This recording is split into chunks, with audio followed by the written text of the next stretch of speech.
Sorry,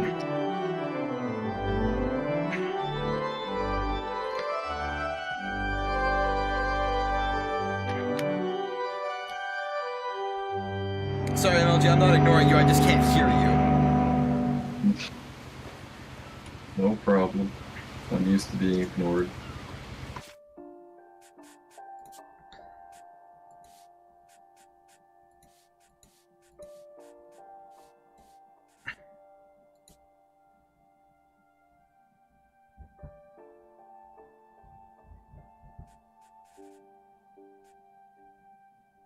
Yeah, it really does. It really does.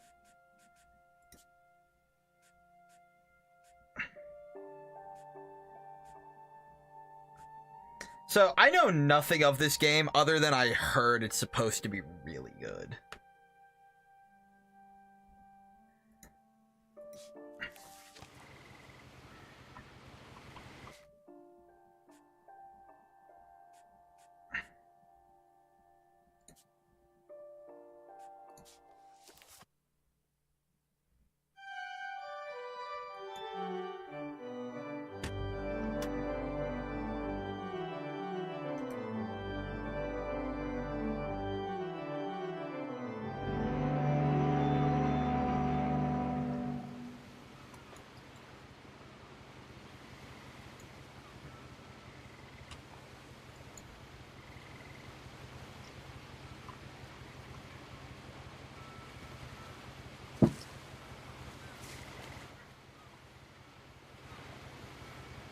Yeah, it really does.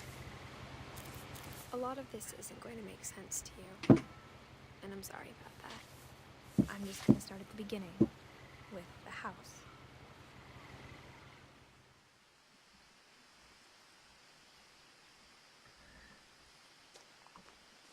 Oh, okay.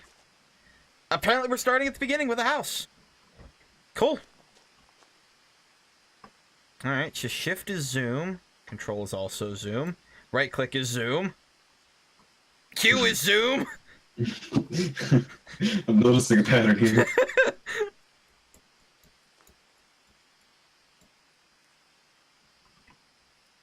I'm just...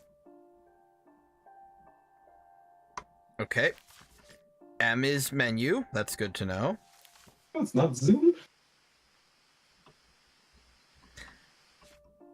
Okay, P is also menu, for some reason.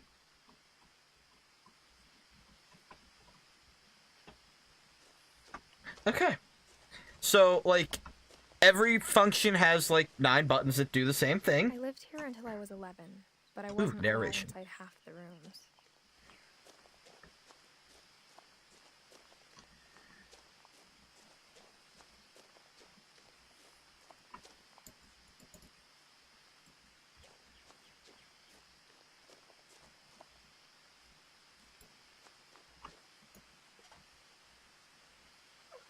Inside the mailbox were bills from 7 years ago, marked urgent, open immediately. Okay. I hadn't been back since my brother Lewis's funeral.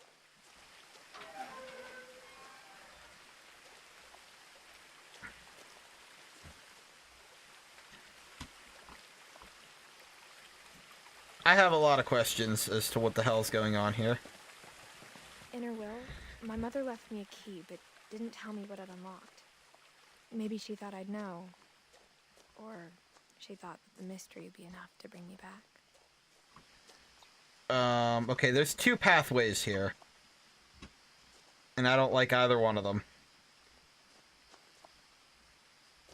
We're gonna take the upper pathway. It looks less scary.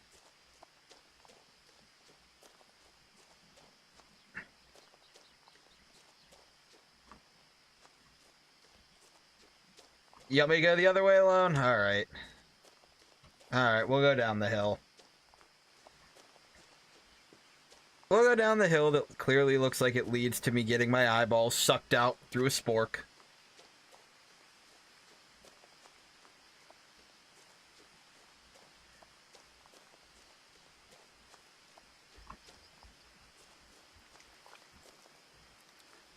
I hear a frog.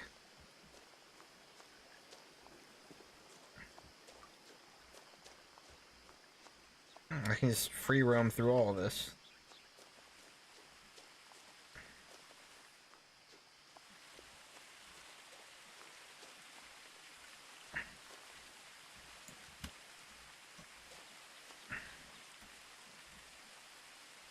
No Okay, so there's a bunch of missing person posters. That's questionable. question.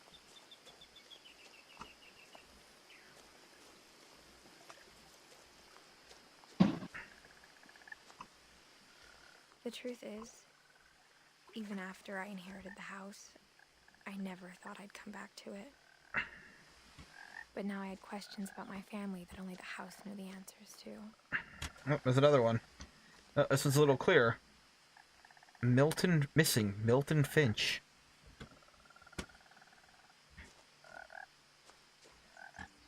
I'm getting some horrible frame stutter.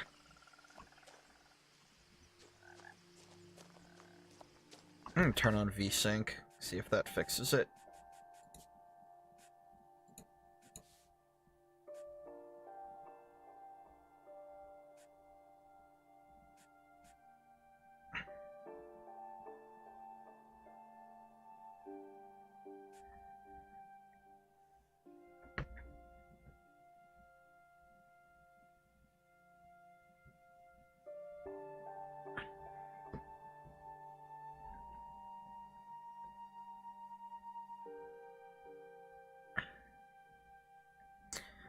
So, just looking at this convenient little family tree we got right here in the menu, this apparently takes place in modern day.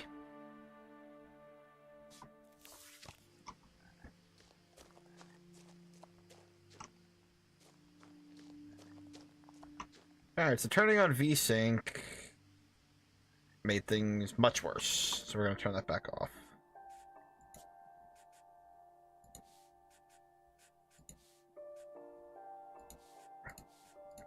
We're just going to do this.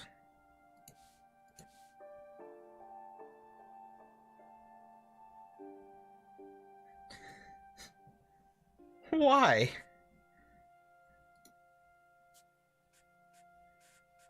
Oh.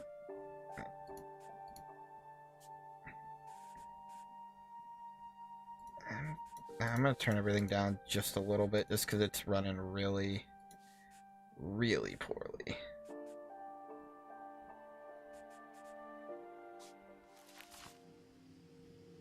There, that feels a lot smoother.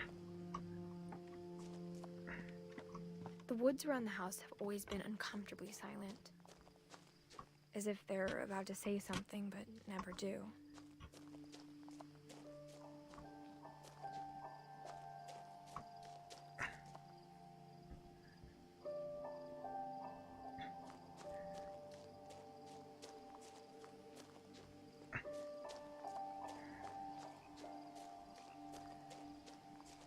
There's another missing poster for, I guess her brother, Milton Finch.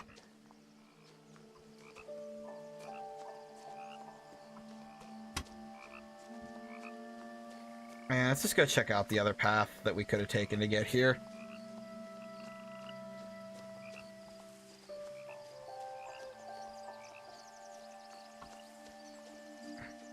See if there's any other... It's a deer.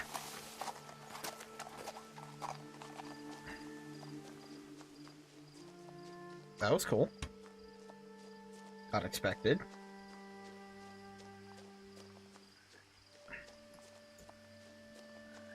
No one had driven this way in a long time, but I saw a few hoof prints.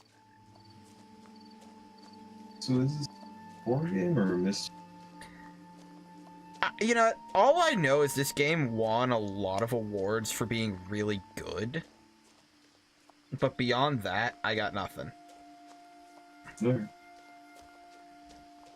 But I've heard it's good. And it was on sale. And now it's on my screen. See. To the blind man. Alright, so we're all the way back to where we started from. And there was no more exposition other than getting an achievement for going this way.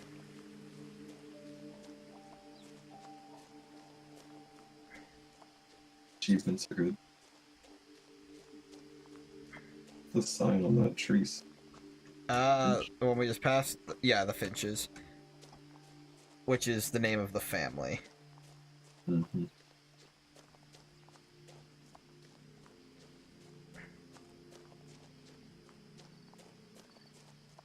I'm hoping once I get inside the, and it's not rendering the entire universe, the frame stutter goes down a little bit.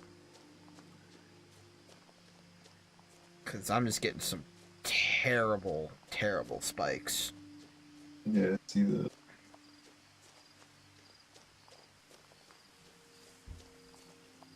Looks amazing though.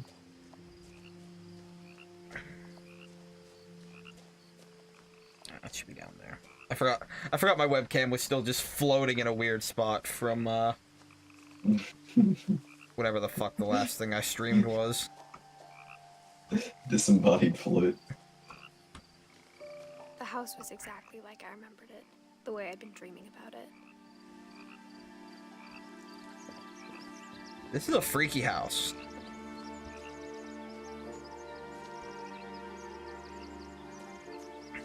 I asked Edie once about the dragon in the pond. She said it had killed her husband. That's questionable. That's super questionable.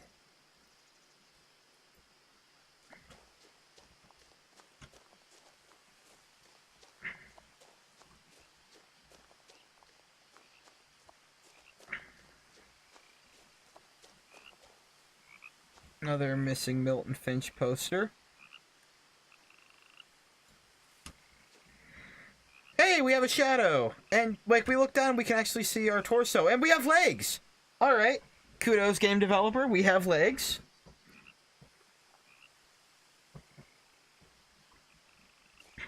I'm looking at you, Valve. As a child, Look the at our house made legs. me uncomfortable in a way I We couldn't are put a into disembodied words. head. Now, as a 17-year-old, I knew exactly what those words were. I was afraid of the house. Alright, so apparently this is set in 2016. Based on her birth in 99 and her being 17. That's how math works. Okay, like... Congratulations. Well... Like, I know they wanted to find the kid, but goddamn. They printed... No wonder they couldn't find him. They got... All their posters are just all over their yard. What the hell?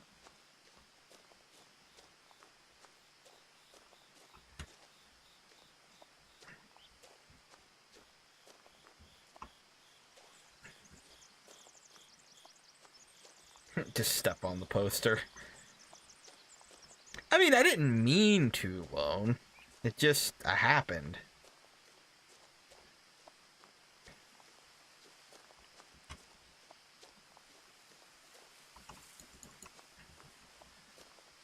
Okay.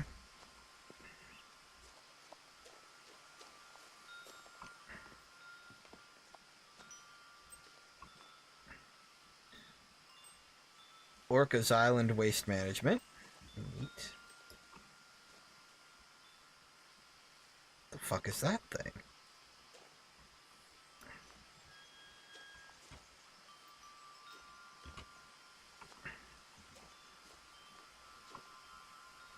It's wind chimes. Alright. Anything in the flower pot? No. I heard something moving around in the garage. Okay. Well.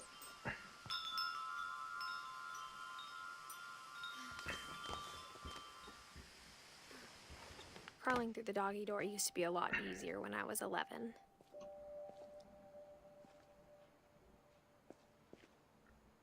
That's one way to get in, I suppose.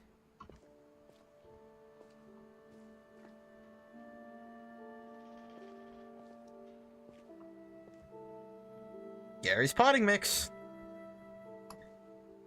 With Gary. Macromax.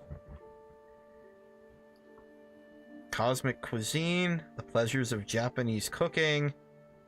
Okay, so apparently... I'm just gonna take a guess. Someone in this family liked to cook. The Book of Mushrooms! I need that book. I don't really like mushrooms that much. It's the name.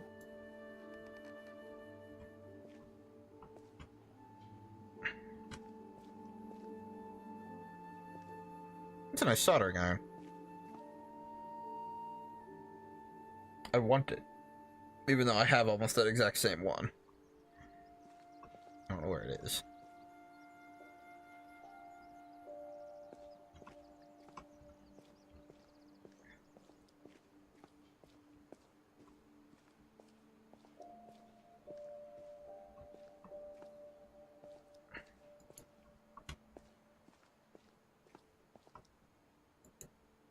The power had been turned off the night we left.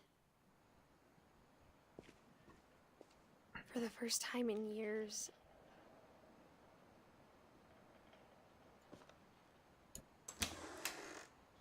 I felt like I was home. Alright, so they left in 2010.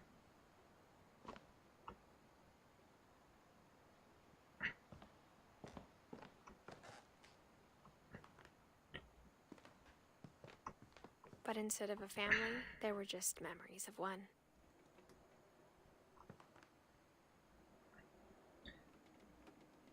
Okay, why does Edith look like a demented Miley Cyrus? So, Miley Cyrus.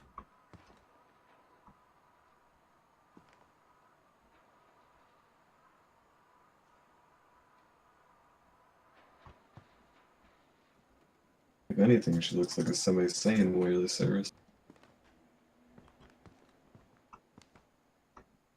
Like how after Lewis started working at the cannery, we all got sick of eating salmon. Except our cat, Molly.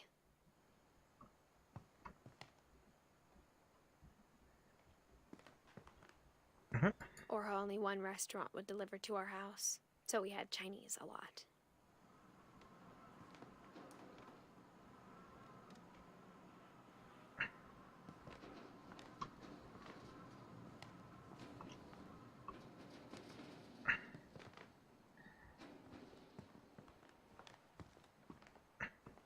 Like, I feel like this should be more tense than it is. Or maybe it shouldn't. I don't know. I don't know. The table was still a wreck from the night we left. It was like a bomb had gone off, killing everyone but sparing the furniture.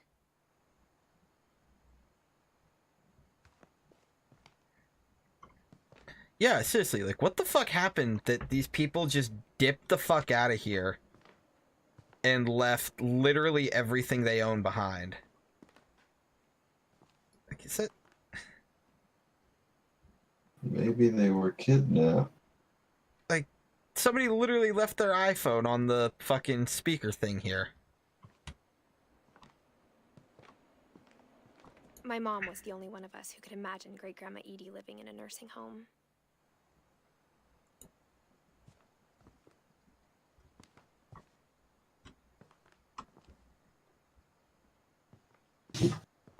It's...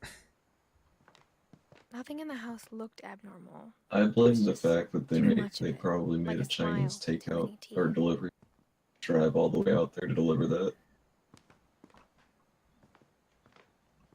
Even the fireplace had a story. Edie told me the bricks came from the original house, after it sank. The fuck do you mean after it sank? House ain't supposed to sink. After what sank? The original house. It was right next to a pond.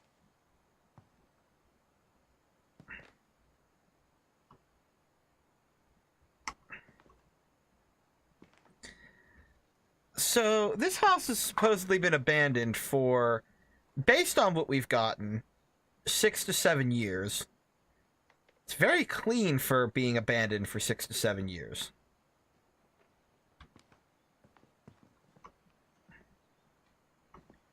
Alright, well, we'll click on the exposition-y things in a second, but first, I want to see what's over here. Okay, this is back into the kitchen.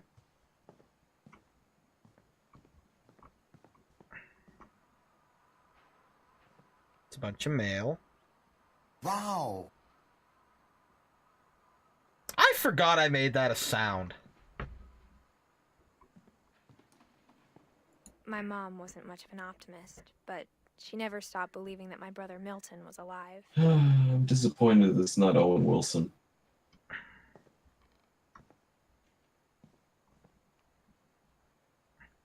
So wait, the other calendar said January 2010. This one says November 2010.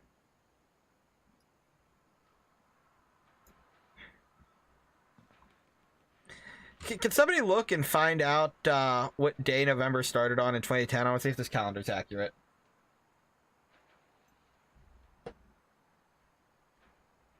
Because this has it starting on a Thursday.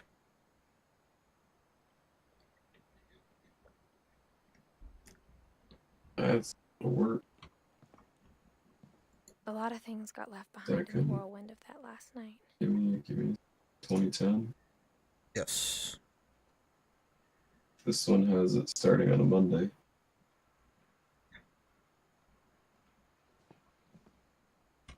Yeah. You're a calendar of lies. Why is there a locked and construction foam door there? I was about to ask the same question, but before I do, what the hell is this arrangement of books around the locked and construction foam door? I think I should be more concerned with that. Why is it incomplete? That top right corner bugs me. Oops. Yeah. I'm just gonna... Oh, hey. Old person chairlift. Alright, let's go click on the exposition-y things we saw in the other... Bugs! Wow. Damn it, Lone.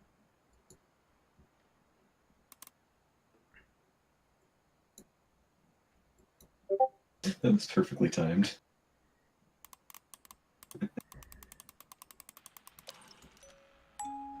Great Grandpa Sven built a music box for Barbara, along with the rest of the house.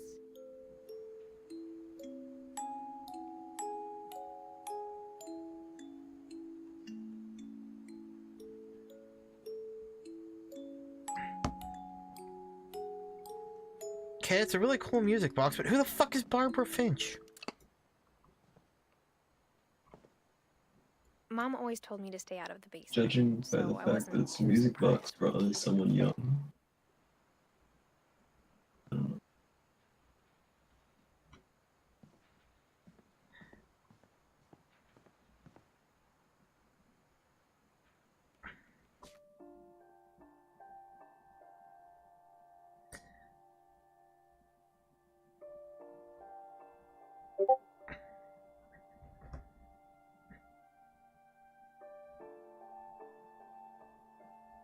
Barbara's dead.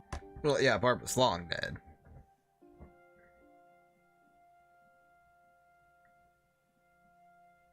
Wait a second. Floyd. It says Lewis died in 2010. Well, yes, I see that. Which... Hmm.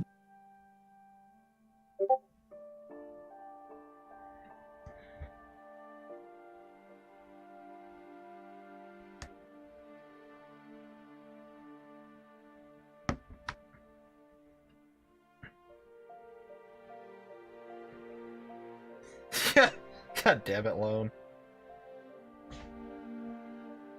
Who the hell did Calvin piss off that he only lived 11 years?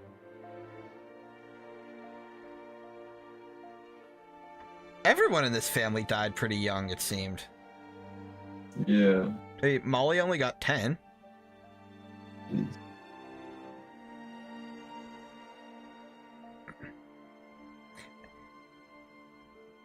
Hey, everybody died in 2010. Well, look. I mean, apparently the great grandmother also died in 2010. Oh, the only person that lived. She lived 97 years? Oh, 93 years? Good math. An old fuck. Yeah, Walter had a good run, 52 to 2005. Wait, is Sven not dead? It doesn't say. It's not dead, maybe. Hmm. I was about to say, I'm assuming you mean polio.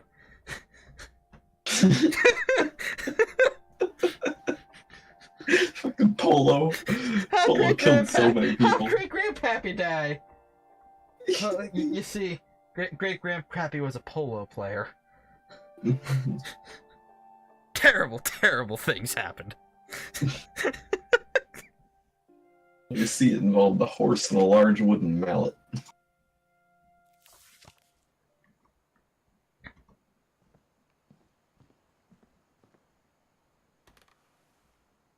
Edie told me once that every Finch who ever lived is buried somewhere in the library.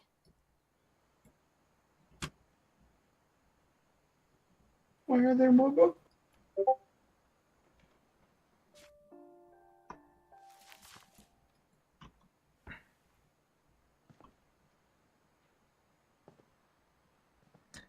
Guess we're going upstairs. After Milton disappeared, I guess it explains why there were so many books. then Edie But, like, retaliated and The drove library was so small that Wait, what When the you fuck was- you mean she sealed up the bedrooms?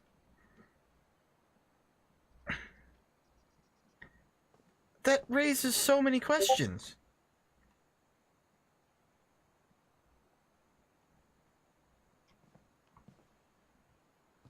Oh. I spent a lot of time playing in Great Uncle Walter's room. I think my mom sometimes regretted not sealing it up. Great Uncle Walter has some weird taste in artwork.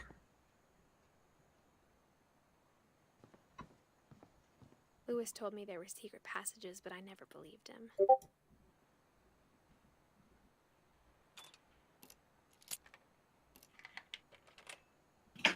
Well, we found what the key goes to. Turns out, my mom was really good at keeping secrets. What the fuck? Time to find out what my mom had been afraid of. Alright, we're gonna go look at other things before we go through the weird fucking hole in the wall. Also, yeah, I'm gonna fix that. I'm gonna put Discord on silent. So just give me just a second.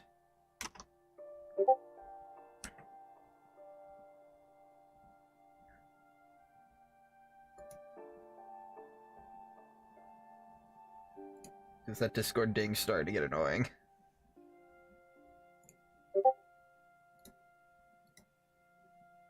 Yeah, I think I might actually just pop out of Discord and pop into your chat to not ruin your immersion in the game. That works. I'll be in the Nipples channel. It's such a sentence. Wow. God damn it, Lone.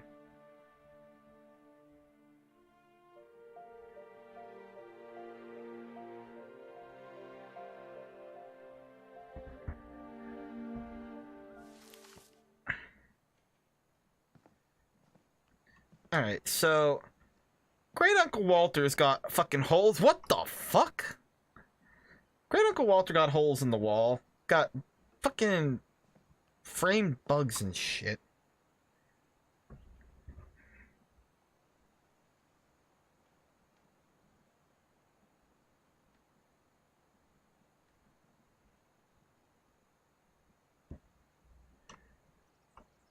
Okay, so this was Molly's room. Molly always seemed like a girl I could imagine being friends with, if she hadn't died in 1947. Okay.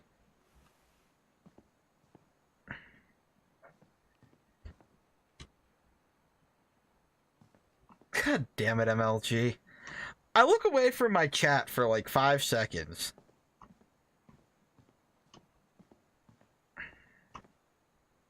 Okay, so this was Sven and Edie's room. Alright, well, there's confirmation that Sven's dead. Sven is very, very many kinds of dead. The last time I was in Edith Sr.'s room, I was 10 and she was painting my portrait.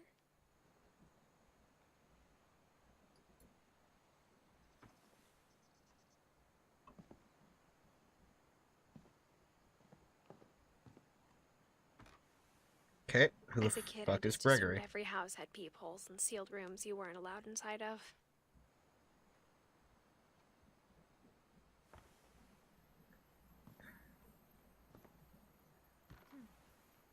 My Grandpa Sam spent 7 years sharing a room with his dead brother, Calvin.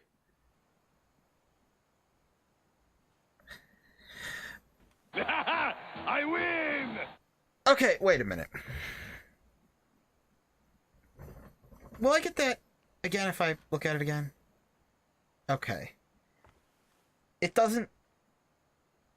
Did she just say that Grandpa Sam spent 7 years sharing a room with his dead brother? What does that even mean?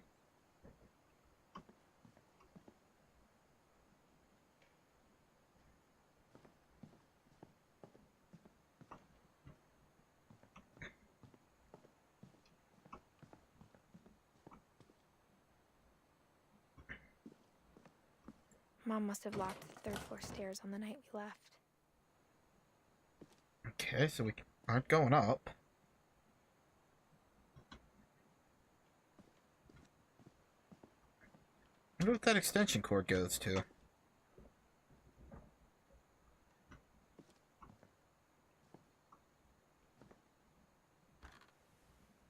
Barbara was a child star for 2 years, until America grew out of it.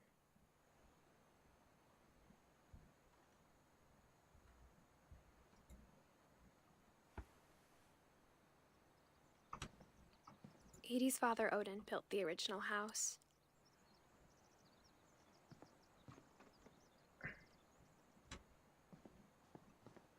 Whenever people ask me about my family, the first thing they always want to know about is Barbara.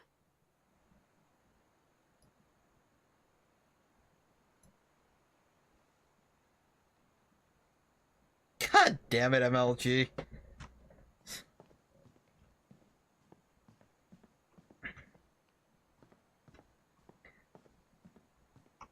Alright, I guess we're gonna go through the hole in the wall. That has 249 written under it for some reason.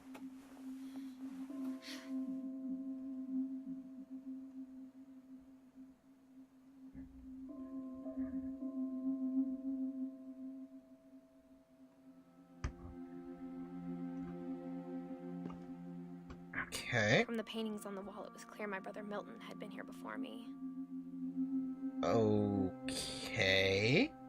Reading this, maybe it sounds like I had a plan. So... Milton, the missing brother, went through this hole in the wall at some point. That's a good sign.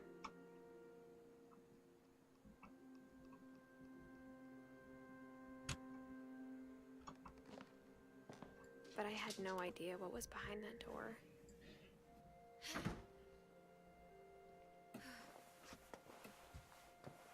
Just like I had no idea where all this was gonna lead.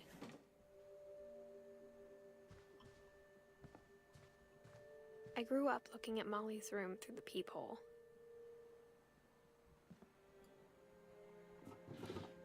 Molly's gerbil had a tiny bedroom with its own even tinier gerbil cage. Okay. Being inside for the first time, I felt like I'd stepped behind a painting.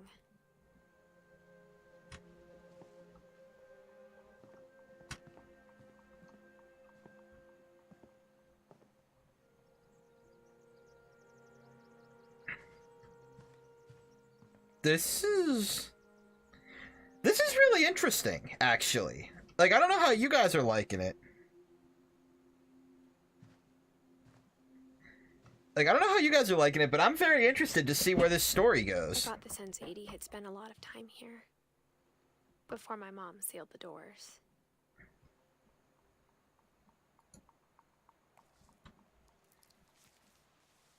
December 13th, 1947.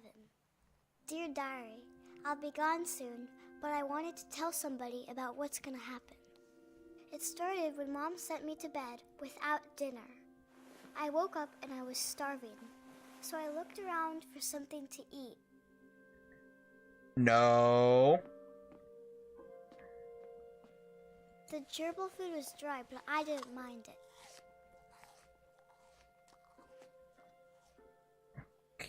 Okay. Mom, can I come out now? Sweetheart, it's late. Go to sleep.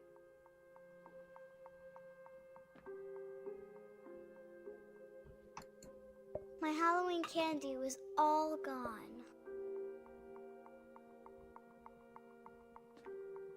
Okay.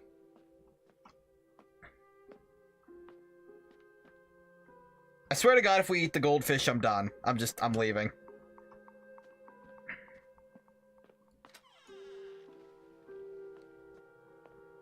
I kept eating and eating. We're gonna eat the toothpaste.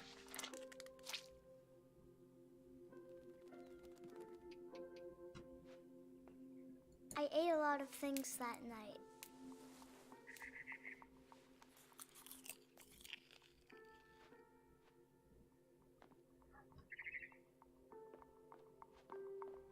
Then I heard chirping outside my window. Bird. It was a barn swallow going to a nest. Asshole. I How are reached you tonight, up man? her. Oh no. And suddenly, I was a cat.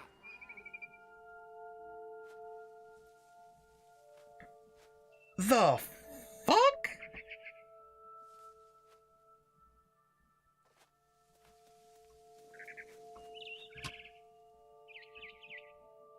The fuck do you mean you're a cat?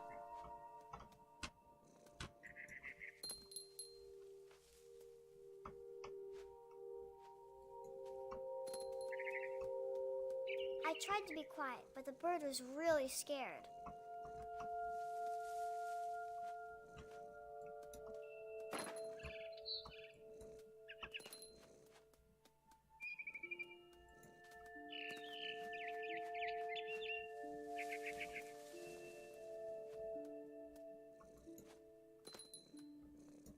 Mom and Dad didn't even look at me.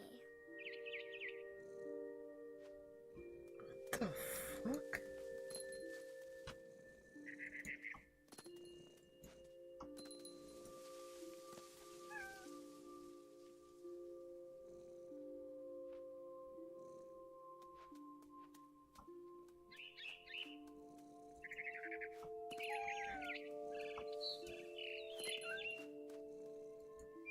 I jumped and I almost got her.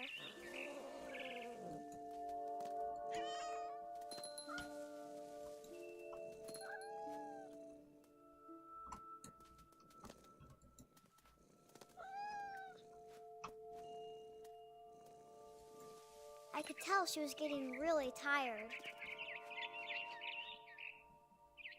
Now I was up in the big tree.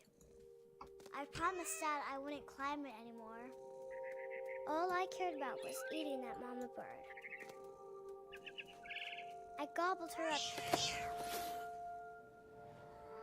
And suddenly, I was an owl. What the? First, all I heard was the wind. Then I heard little teeth nibbling in the grass.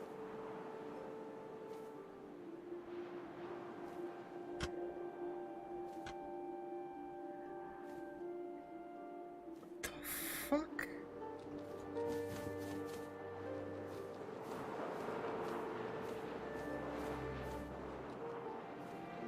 Rabbit.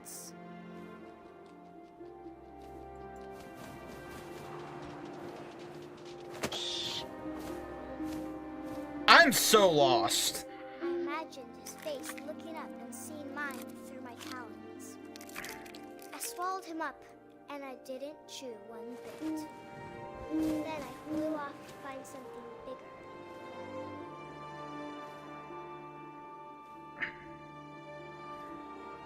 Yeah, really, like, what the fuck? A mama rabbit.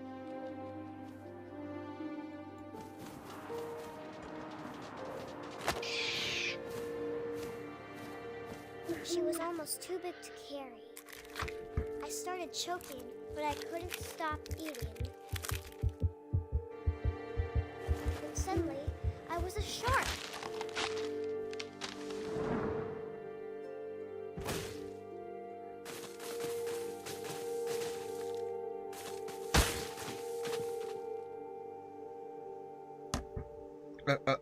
I'm a land shark? What the fuck?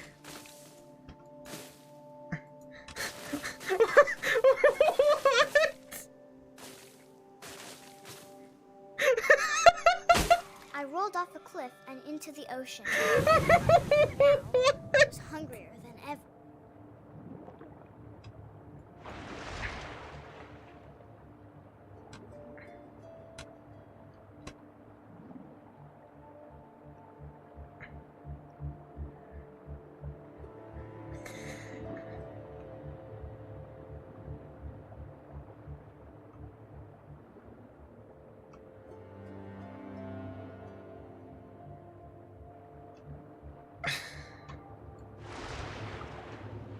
I wanted fat, juicy seals.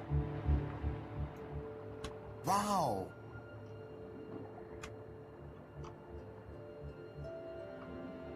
So, like, do any of you guys have a clue what the hell is going on here?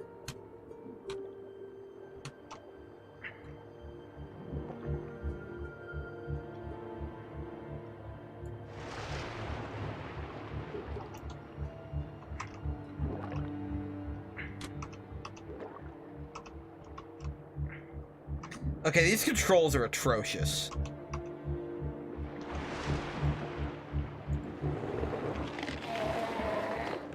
I tore off her flipper, and it tasted really good.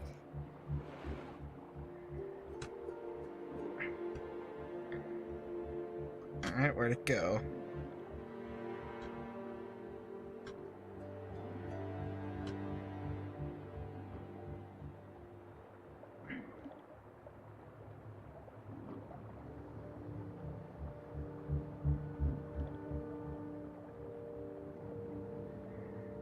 Like...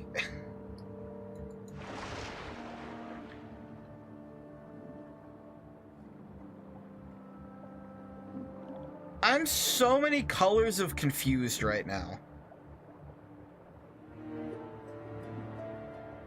Oh, there it is.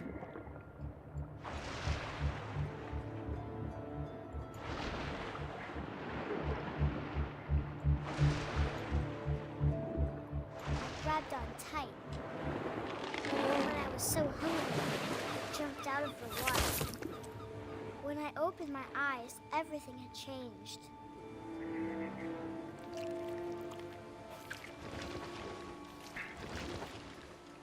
What the fuck? Am I a snake now?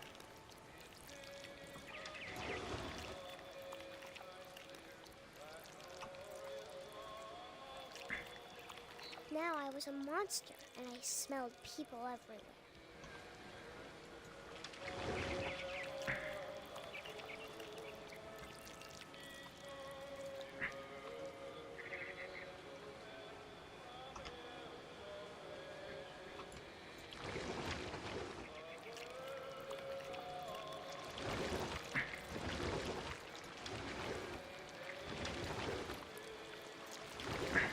I was big, but I moved real quiet.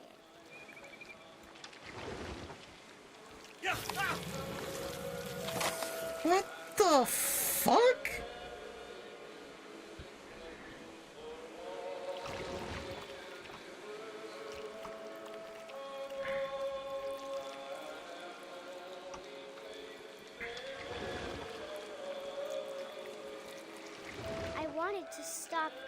Also, I didn't.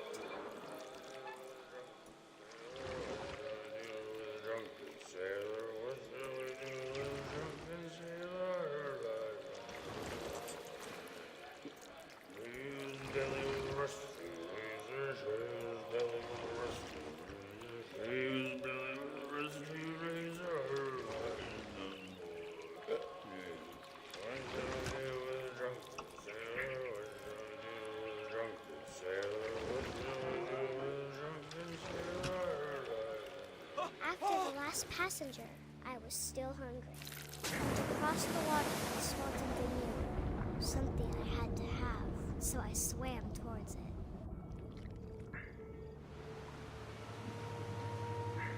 I slithered onto the sand, and the good smell went into an old pipe. I'm not high enough for this.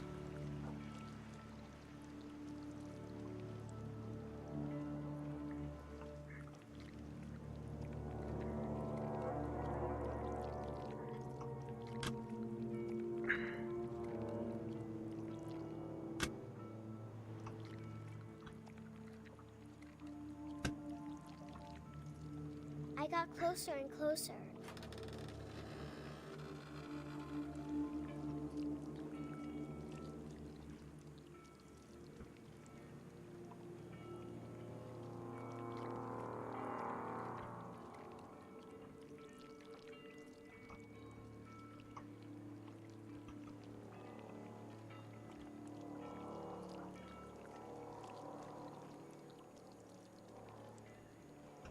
Yep, yes it is. All my stomach started growling. And suddenly, I was me again. I held my breath for a long time, but I couldn't hear anything. I think it's waiting for me to fall asleep. But it's not going to wait much longer. It needs to feed, and we both know I will be delicious.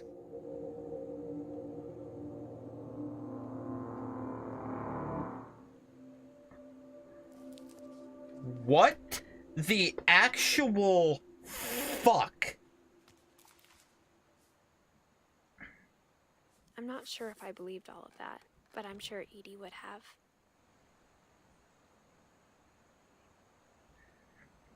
Alright, before we move on, let's just stop and recap. I have absolutely no idea what the hell is going on. But it's really interesting and I have to know. Okay, so Vi, to catch you up, let me take a drink of water first.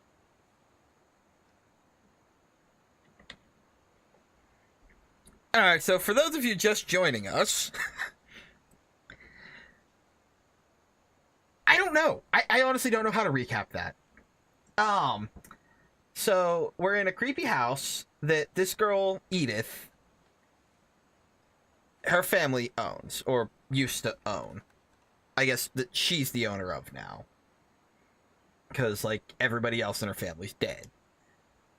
So, we went through a secret passage in a wall that her mother gave her a key for. And she's in the diary of a little girl who died in 1947. That's what we're holding. Well, right now we're holding a family tree, but what we were reading was a diary from a little girl who died in 1947. Who was eaten by a snake that was also her, that was also a shark, owl, cat. I don't know. I don't know.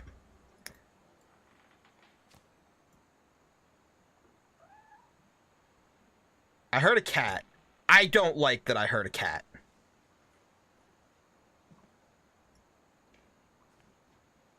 December 1947 with a picture of a wolf. No, we're not gonna open that. No, we're not touching that fucking window yet. You fucking crazy?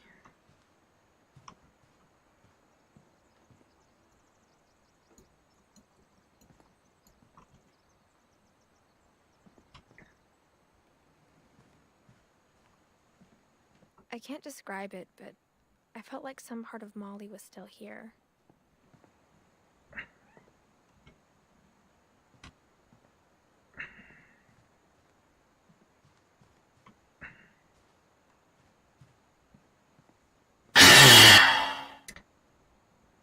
Hello, Maggie.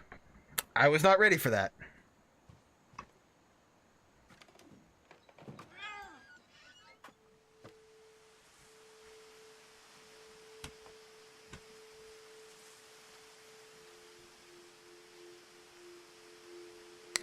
I'd love to look under the bed, but you can't crouch. This will be obvious later, but my mom never told me any of these stories. Edie would have, but Mom didn't like bringing up the past. Though, when we adopted a stray kitten, she was the one who named it Molly.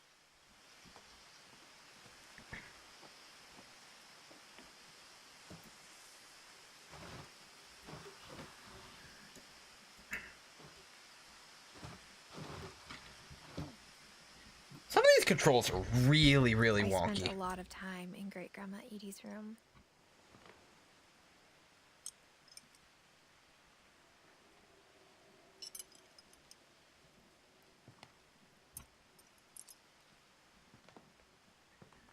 Well, welcome to the mindfuck.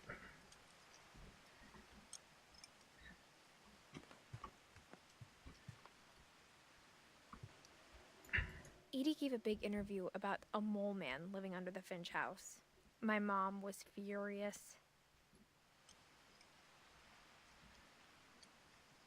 What a family day out at Druid World.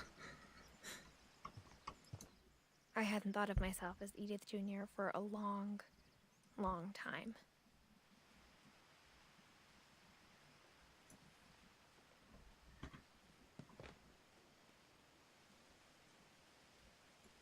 One summer, they evacuated the island, but Edie refused to go.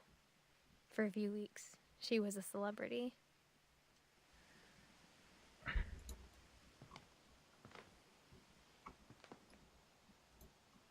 When Edie told people Sven was killed by a dragon, she could also have said he was building a dragon-shaped slide that collapsed. She could have, but she didn't.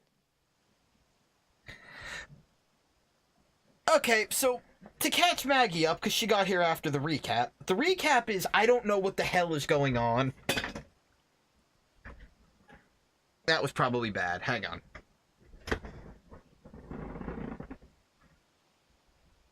It's okay. It's okay. Landed screen side up. Everything's fine. Gonna put that over there. Like, I would love to say I know what the hell is going on in this game, Maggie, but I don't, like, at all.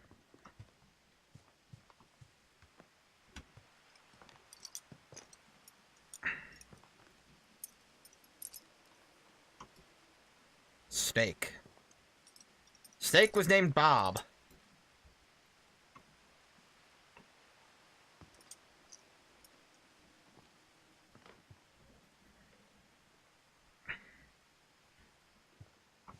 Louis died a week before we left, but Edie had already started to memorialize him.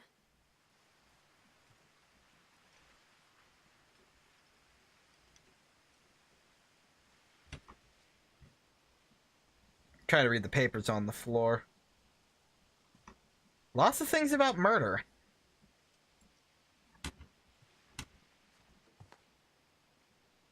It's a really, really old sewing machine. Her room was like a museum.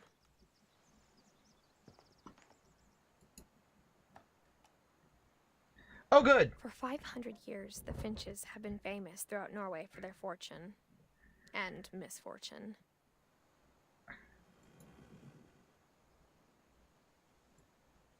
Odin Finch buries the latest victims of the family curse, his wife Ingeborg and their newborn son, Johan.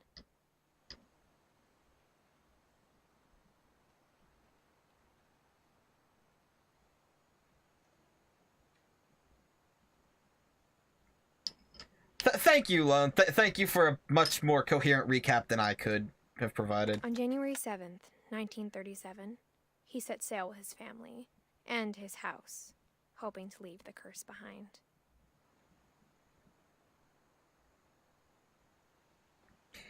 He set sail with his family. Okay.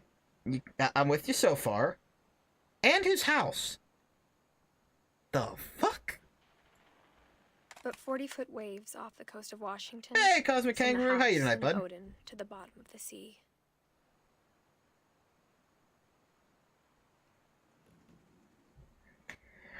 Really? Your house sank when you tried to float it? Hey guys, did you know houses don't float?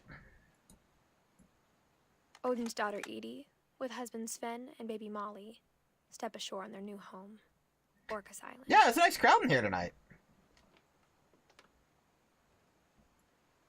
Odin Finch is the first to be buried in the new family cemetery. His daughter Edie is already dreaming of a new Finch house.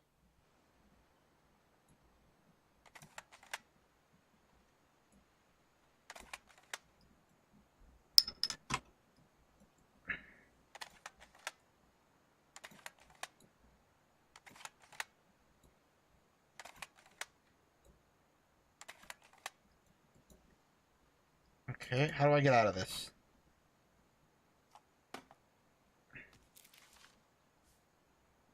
Whatever's wrong with this family, it goes back a long ways. God damn it, man. Alright, so apparently this is a super, super cursed family.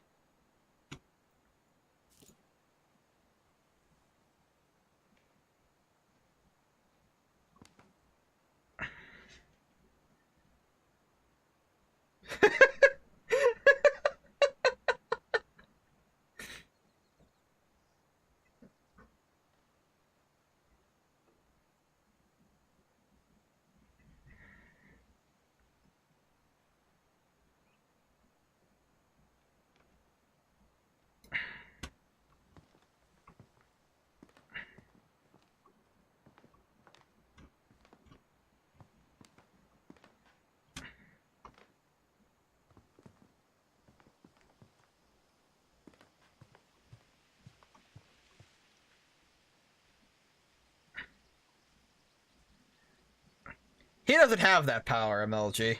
Lone. Even in her 90s, sometimes Edie seemed a lot younger than my mother.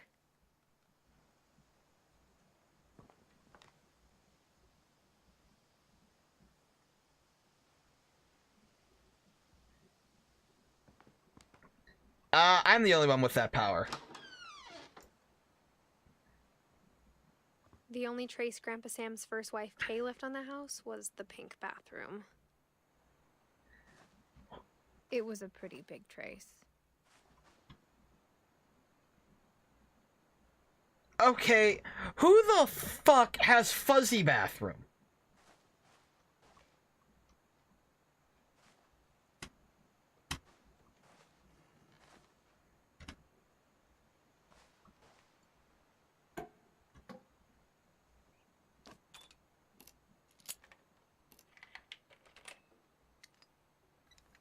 There's a secret in this bathroom. There's a secret in this bathroom. It's in the last place you would look. It isn't in the cupboard. It's hidden in this book. What the shit?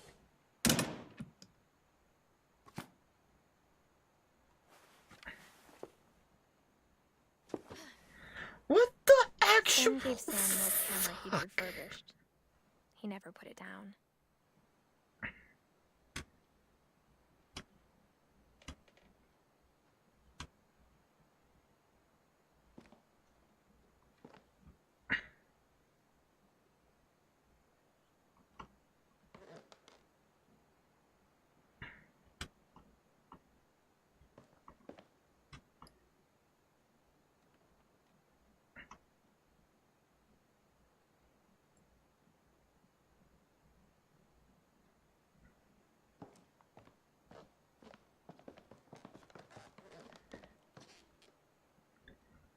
Okay, so the brother was here.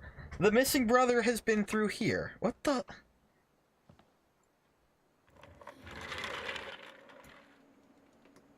Where the fuck are we?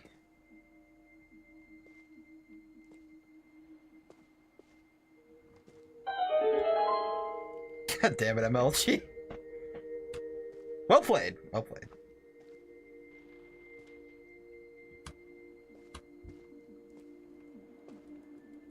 Oh, oh, oh. Don't go down the hole. I'm just here to observe.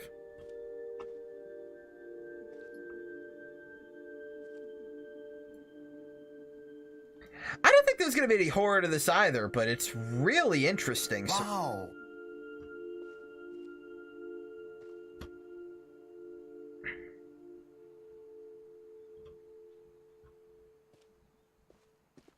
I knew Grandpa Sam had a twin.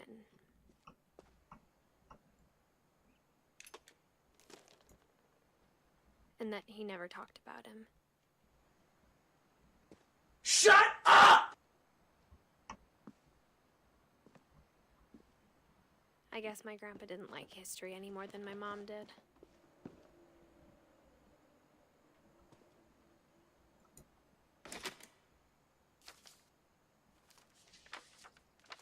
How I Want to Remember My Brother by Sam Finch.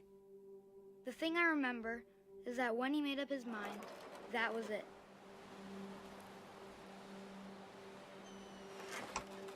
Okay, we're on a swing.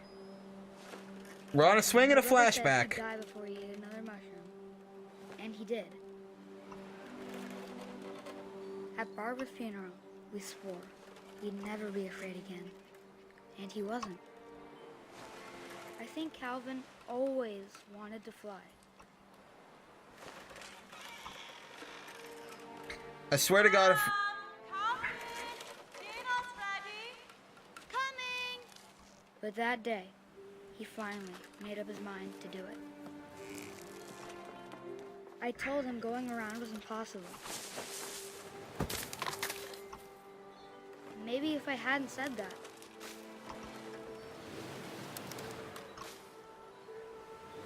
Calvin, I'm not gonna tell you again.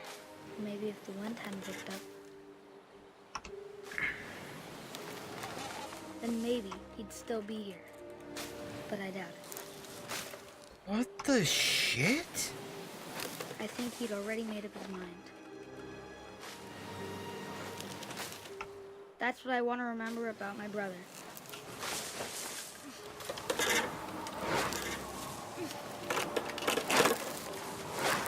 The day he made up his mind to fly. And he did. What the fuck?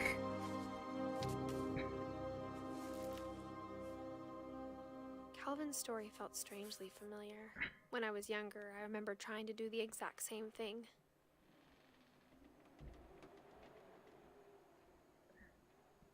I'm gonna say he died. And he was 11 when he died.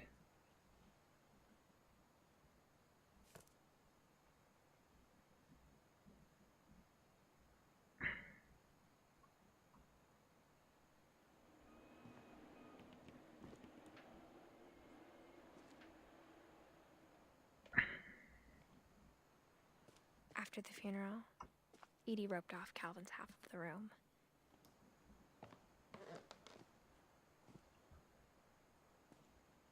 Mom said Grandpa Sam enlisted at 18 and never set foot in the room again.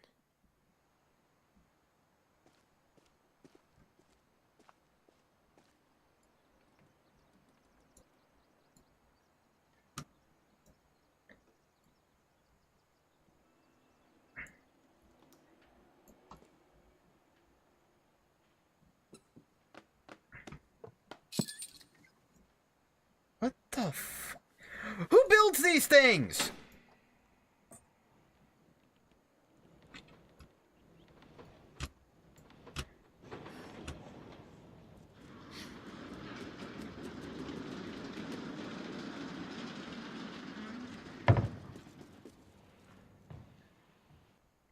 Seriously, where are people coming up with these weird-ass secret passage designs?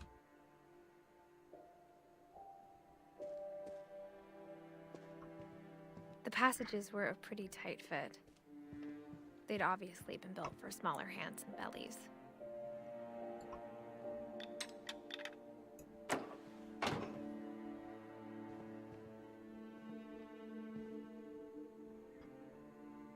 Okay, where the fuck I am?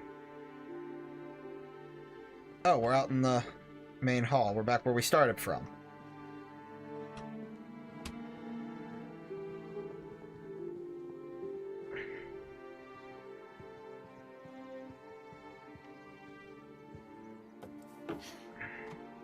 Alright, so now we're in Barbara's room. Growing up, I always thought of Barbara as a child star.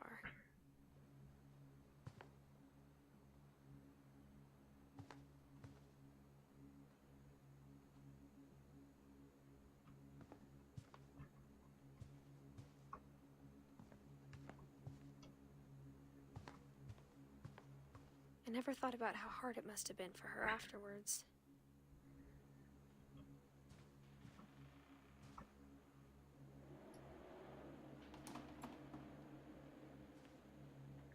Is that just like a 9,000-year-old cake? What the fuck?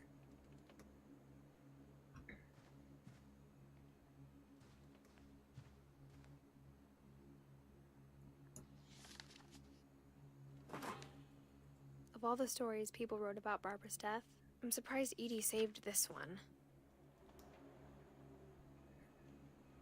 You forgot something there, Maggie. Like, I wish I grew up in a house like this, but this is some freaky shit.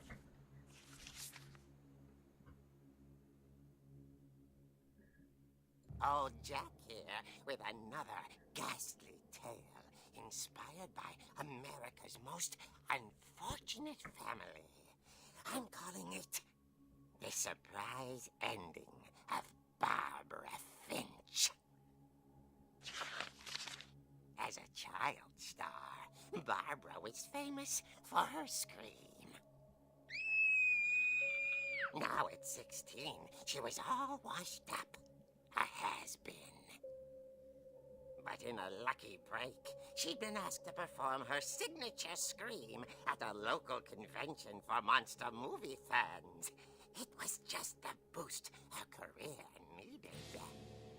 Unfortunately, her scream hadn't aged well. Getting better. I think you just need the right motivation. Her biggest fan and current boyfriend, Rick, was about to demonstrate when...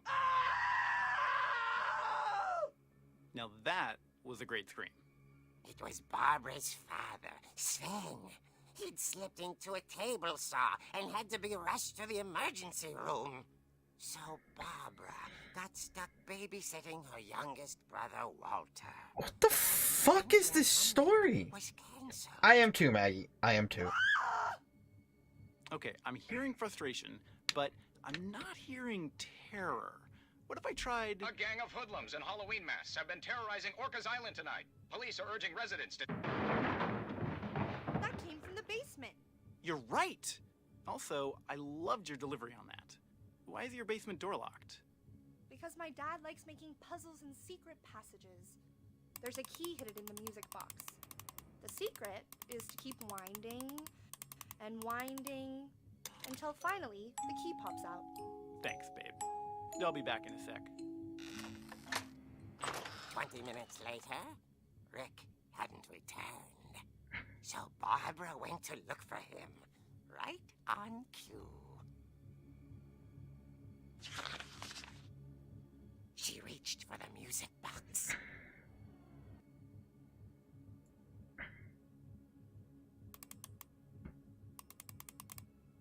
Okay, this is gonna be super annoying. And as she wound the key, she listened for Rick, but the house was silent.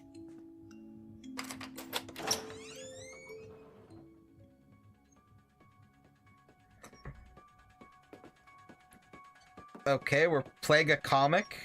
This is new. Found Rick's crutch and imagined the worst. Why the fuck does Rick have a crutch?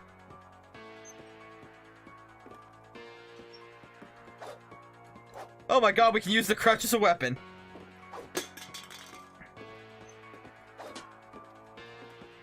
The gang's leader is the infamous Hookman killer, Dr. Carl Hamill, who impaled and then ate his family 10 years ago tonight.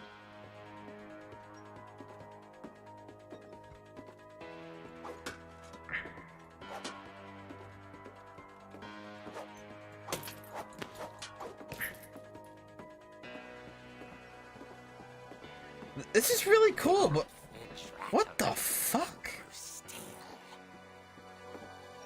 Oh dear. Oh. Rick? Barb, relax. I was just trying to scare you to help you find your scream. Well, I'm not scared, Rick. I'm furious. Then act furious. All I'm getting from you now is that you're hurt and confused and you... She threw him out, but she kept a little something to remember him by. Barb, have you seen my other crutch? And she was still holding it when she fell asleep watching the late picture show. Hours later... Barbara! Walter, what's going on up there? Ah! Okay, I'm coming up, but if this is a trick, you're dead, Walter.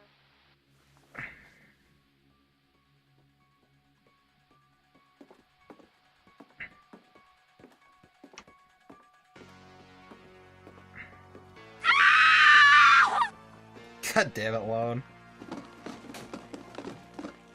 Fucking roller skate?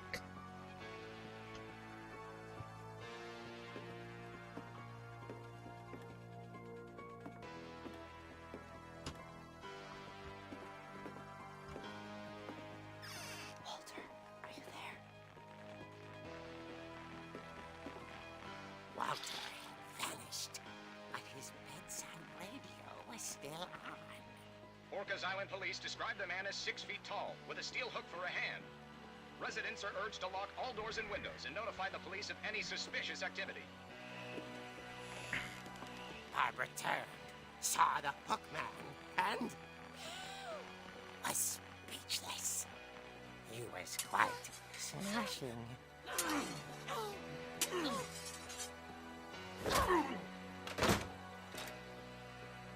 And he really was. He couldn't get enough of Barbara. Okay, Barbara, there's gotta be another way out of here.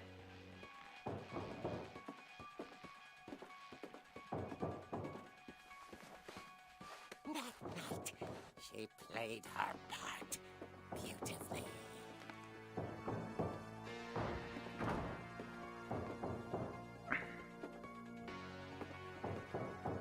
She thought about abandoning Walter, but just couldn't do it.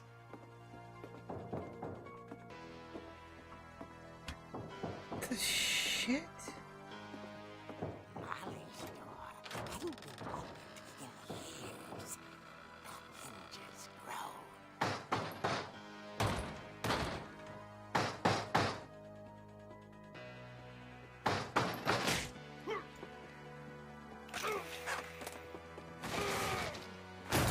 He wasn't moving, but she sensed the story might not be over yet. What the fuck?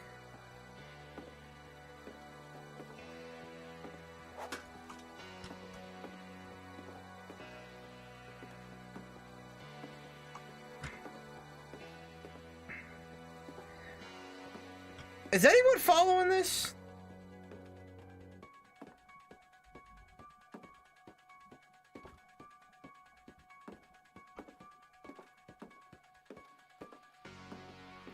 The Hookman had vanished. She listened for his breathing, but all she heard was...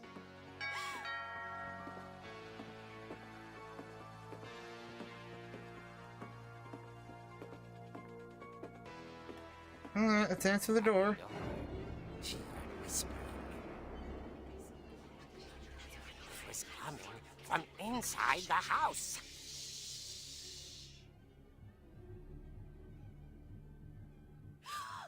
Oh dear.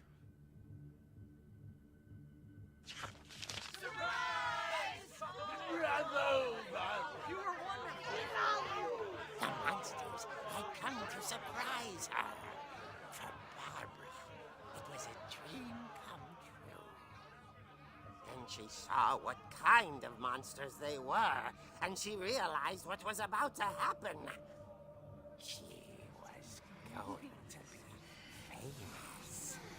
And with her final breath, Barbara Finch gave the performance of her life.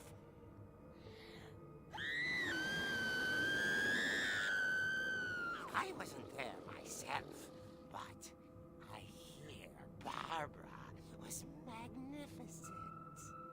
Poor girl. She had a taste for stardom. But unfortunately, so did her fans. Of course, the police blamed it all on poor Rick, who disappeared the same night. And little Walter? Hiding under his bed the whole time. He took it all pretty hard, but that's another story. As for Barbara, tucked inside the music box is all they ever found of her. Her ear. Now that's what I call a real eerie tale.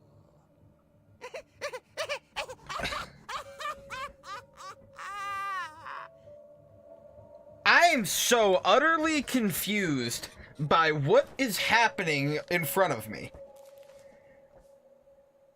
Edie told me all Barbara wanted was to be remembered, as absurd as that comic was. Maybe what Edie saw was a happy ending. Wow. Okay, so... that was both confusing and expositional.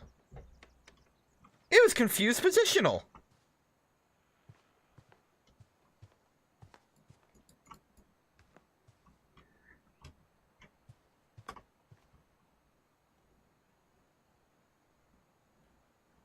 Alright, so is there anything else in here we can interact with?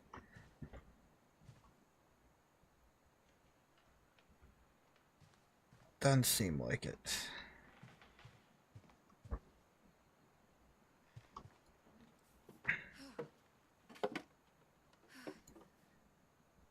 I guess now I know why Mom didn't like me playing with the music box.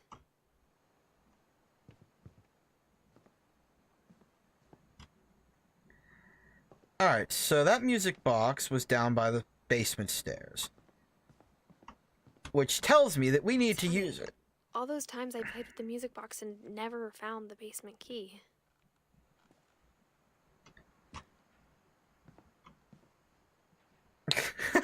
Have a nice night, Maggie.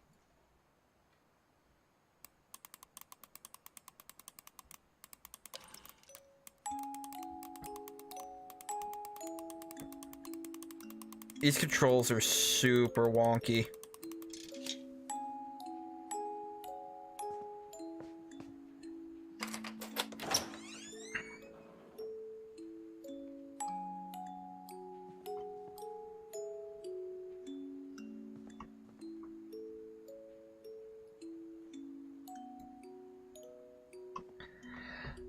Alright, let's go down into the weird murder basement.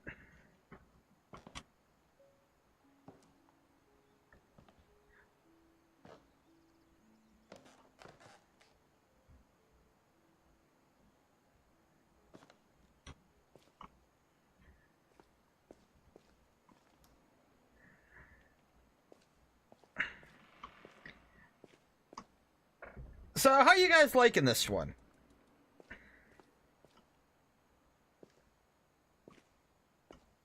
Mom said the basement was off limits, unless I wanted another tetanus shot.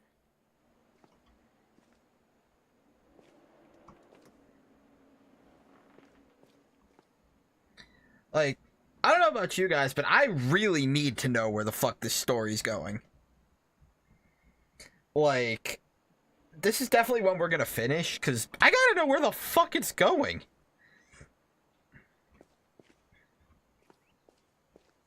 I saw Edie sneak down to the basement once, carrying packages.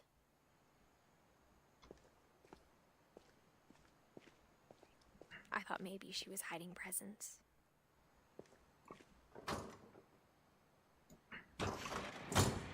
It turned out she was hiding a lot more than that.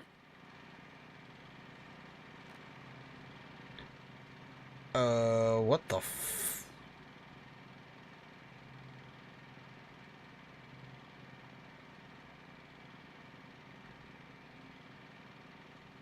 God damn it, Lone. Is there anything else in here we can interact with before we go in the weird generator door? No? Alright, guess we're going in.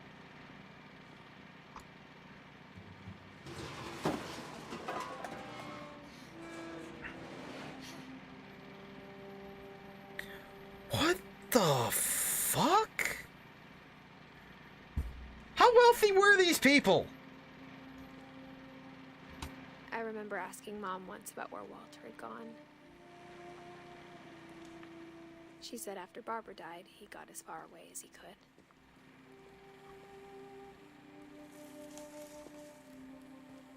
If there's a pattern in all these stories,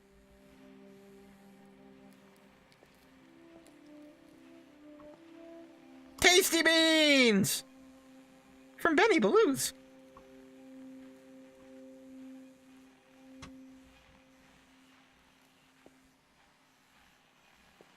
I think it's that none of us has gotten very far. Okay, got a first aid kit. Got basically a lifetime supply of shaving cream. And we have Walter.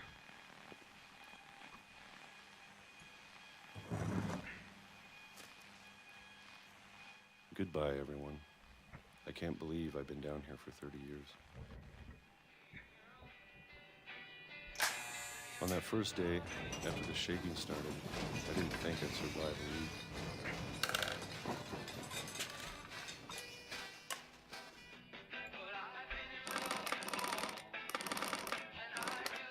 But after a few days, I settled into a routine. That's what kept me sane. Having a schedule, living for today. I always expected to be dead tomorrow. But if you wait long enough, you get used to anything.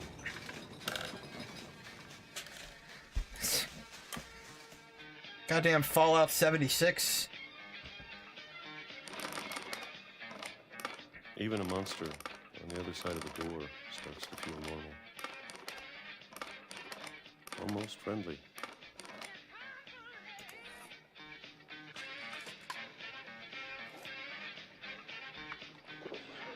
And then one day, everything just stopped.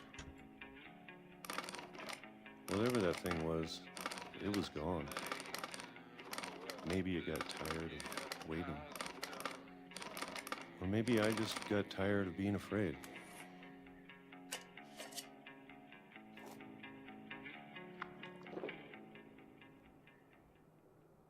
It's been a week now, the longest in 30 years. I'm done waiting. I have to leave while I still can.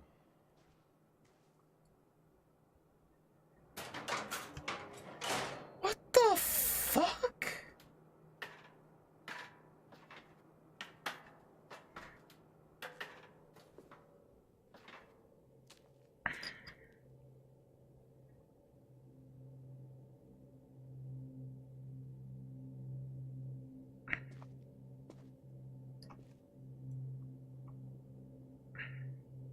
I know it's out there somewhere.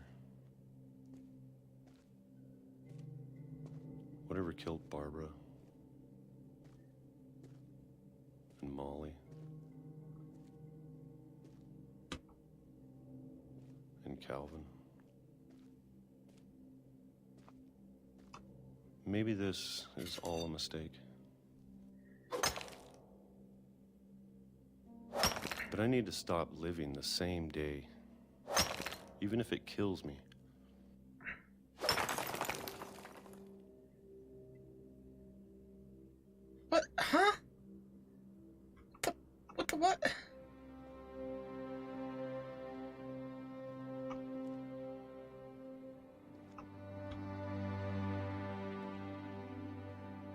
Whatever's out there, I want you to know I'm ready for it. I'm going to appreciate all of it, especially the food. I don't mind if I only have a year left. Or a month. Or a single week. I'd be happy with one new day. I can already imagine the sun on my face.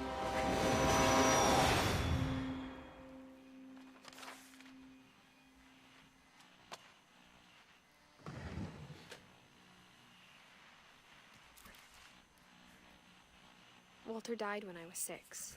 I can't believe my mom never told me he was down here. Wow.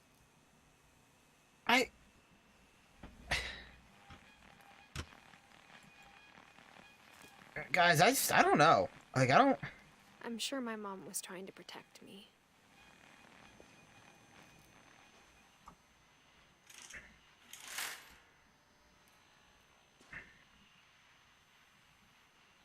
I don't...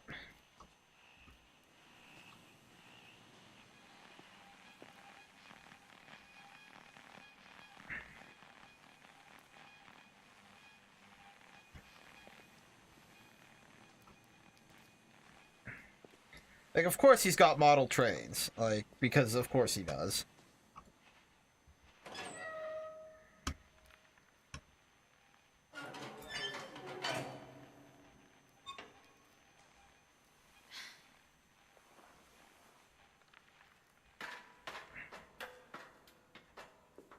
Maybe she was afraid I'd end up like Walter.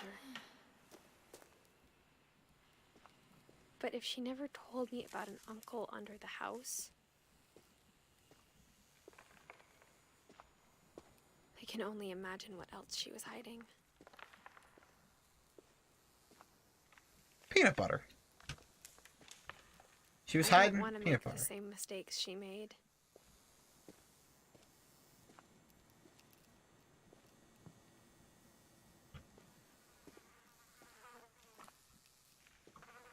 Well, we found where Walter put all his trash. Trying to bury something that's still alive. Now that there's only one of us left, or maybe 2, I thought it was time I heard the stories for myself and found out what happened to everyone else. But now I'm worried the stories themselves might be the problem. Maybe we believed so much in a family curse, we made it real.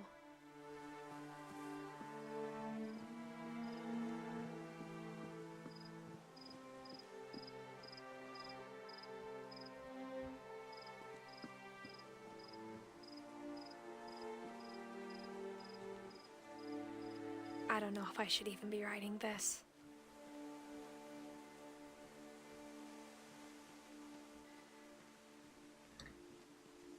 Maybe it'd be better if all this just died with me.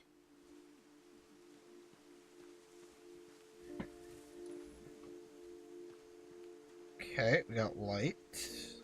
But I thought you should know about your family. And the history you're a part of. Okay, so the game's telling me I should probably be looking at that, but which is exactly why we're not going to be looking at that yet. Though to be honest, I feel as lost as you probably do right now.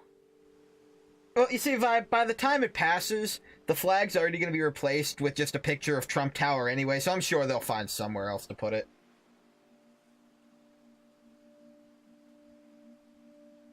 This game is really weird, but I'm really invested in this story now, because I want to know what the fuck is going on.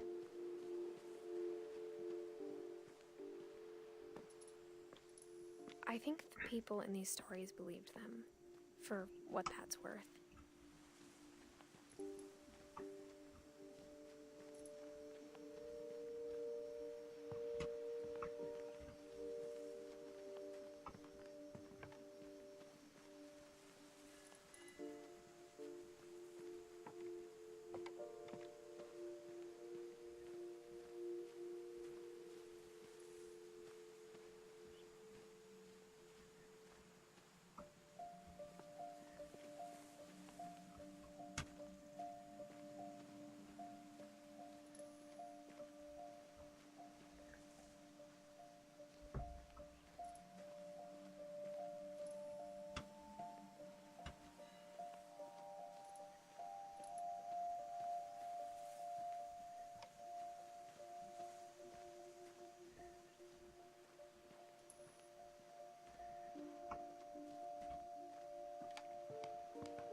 when you look at the house, that history of imagination and stubbornness and madness, any of it seems possible.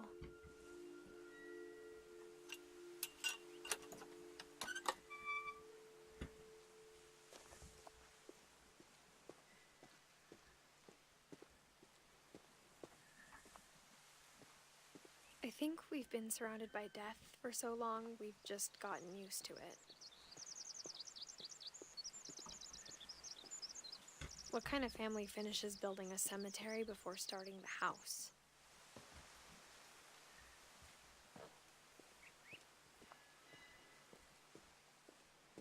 It's embarrassing for me to admit this, but the pet cemetery made me more uncomfortable than the human one.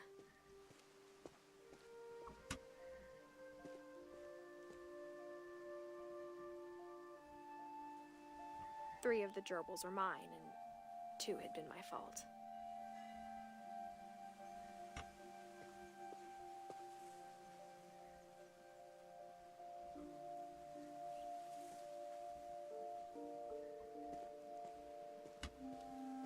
Sven built the house, but it was Edie who designed the cemetery.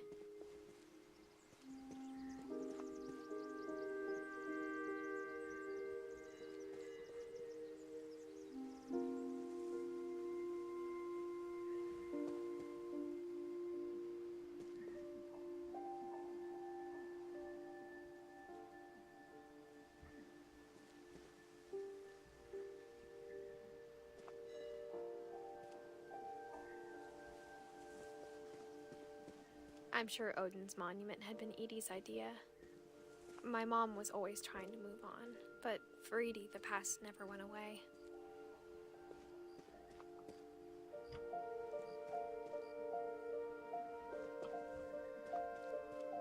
She could see it poking out of the water at low tide.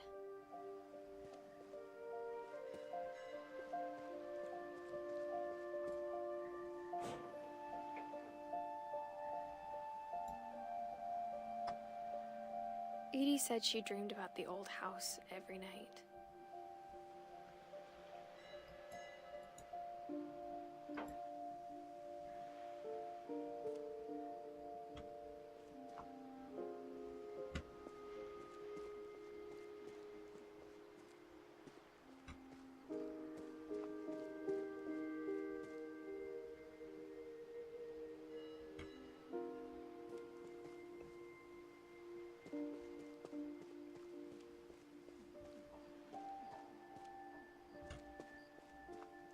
Edie's side was always easier for me to understand. But the older I get, the more I can see where my mom was coming from. Her dad had been pretty strict, but it wasn't enough to save her brothers. She was just trying to do better.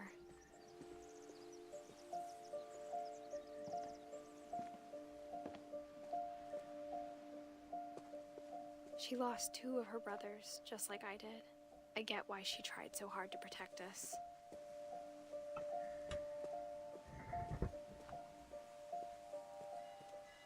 There's so many things I wish I could ask my mom now. Part of me thinks this is what she wanted all along. For me to come back someday and find everything out for myself.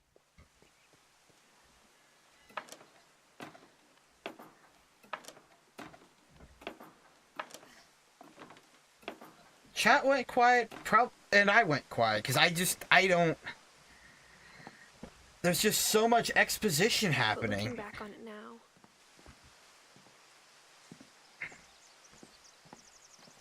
if she told me there was going to be so much climbing, I never would have come when I was 22 weeks pregnant. Wait, what now?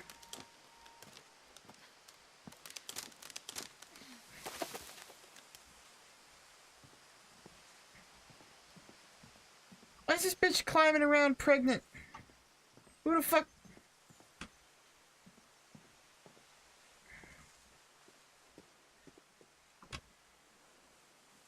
Oh yeah, look at that. So she is. Oh, it's a ladder over there.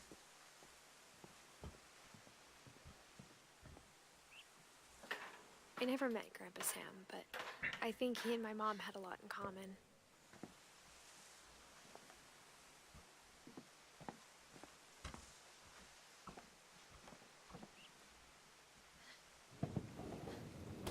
They were both pretty intense. Sam spent his life shooting photos, but Mom said he got nervous being in front of the camera. I guess we're all afraid of something.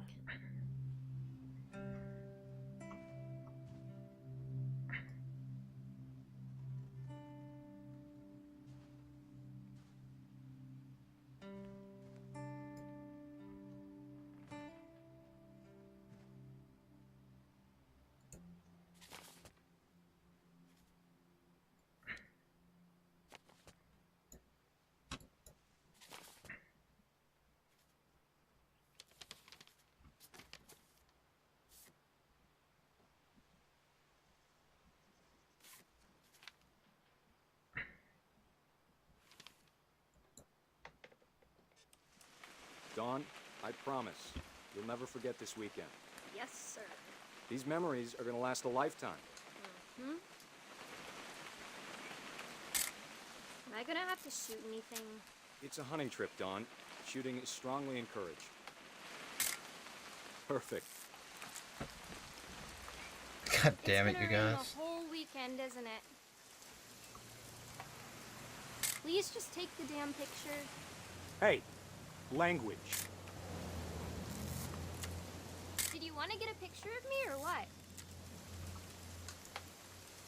I will never forget this weekend, Dad. That's the spirit. Smile, Dawn. Okay, got it. I'm gonna take some pictures, okay? Just be careful. That camera's older than you are.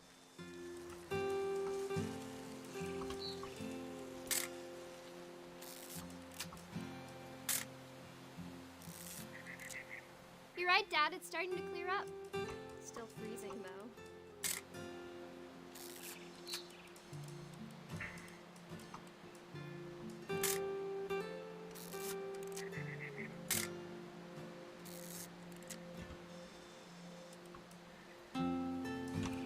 Definitely should not have drunk all that coffee. Hey! That's a keeper. Hold still while I take a picture of you. I'm just saying, I'm not always gonna be here, Dawn. You'll need to remember this stuff, if you want to survive. I'll be fine, Dad. You know who else thought he was gonna be fine? Some guy who died. Dawn, I'm being serious. I know, Dad. You're always serious. Doesn't being out here make you want to chill out? Well, to tell you the truth, I haven't been out here in 20 years. Dawn, don't you think you could find something more interesting to photograph? Last time I was with my brother Calvin. Man, that was a great trip. Your grandpa Sven taught us how to fish, how to build a fire. We found an old logging trail. There were deer everywhere.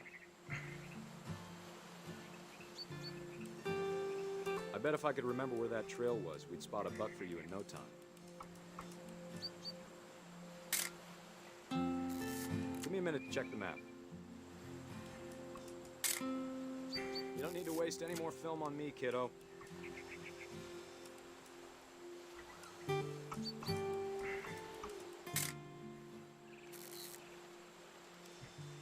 No, there's something I'm supposed to be doing here, and I don't know what. Let's see. So I'm just gonna keep taking pictures of random crap. Maybe.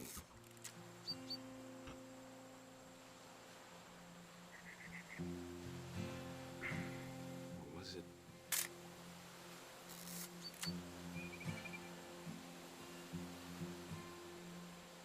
It could have been.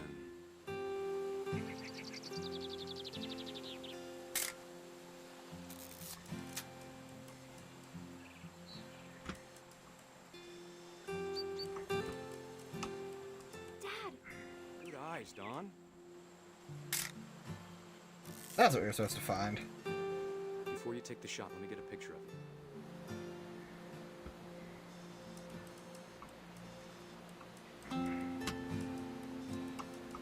Dad. Let me get behind you. Do I have to do this? Dawn, you don't have to do anything. Great shot, Dawn!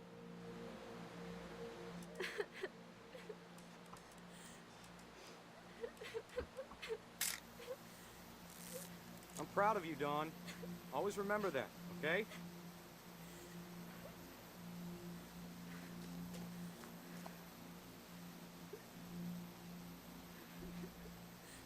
Sorry, Dawn. Just gotta reset the timer.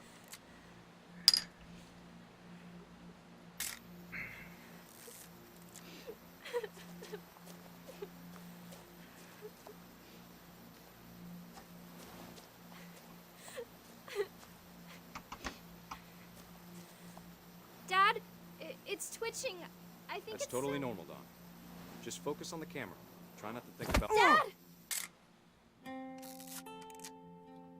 What the fuck?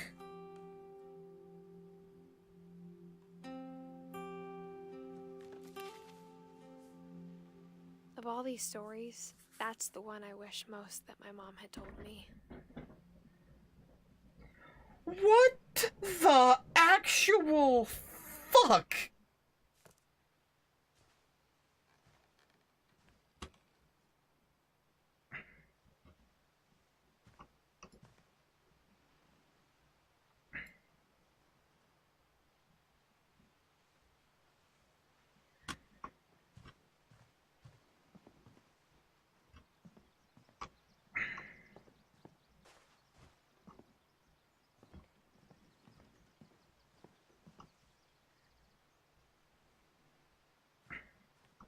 Death by deer, mission accomplished. He has been smited by deer, Jesus. An airline ticket.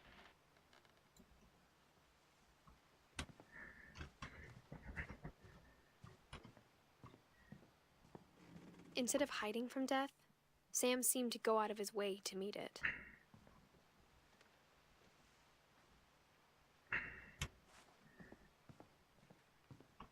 Maybe now I'm supposed to walk over here. No?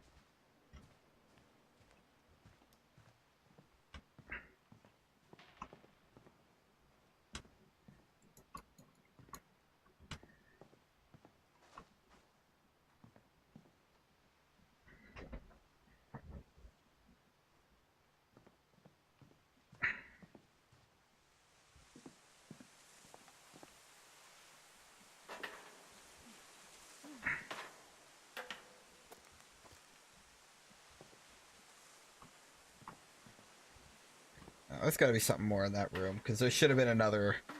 There should have been another little dialogue thing when I, if going out there was the right answer. Ah, there it is.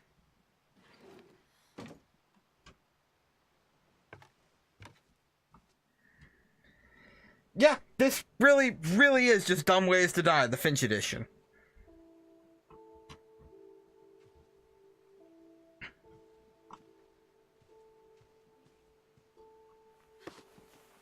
After Sam died, my mom and Edie got really close.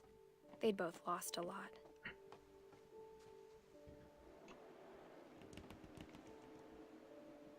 What the fuck is that thing?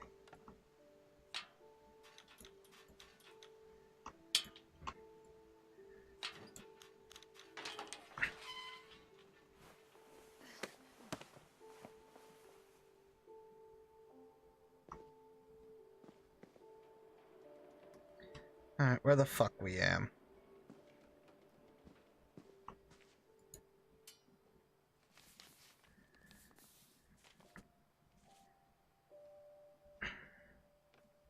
Oh, divorce contract. Dear Kay, do you remember the way Gregory used to laugh when he thought he was alone? Like something funny was happening, but only he could see it.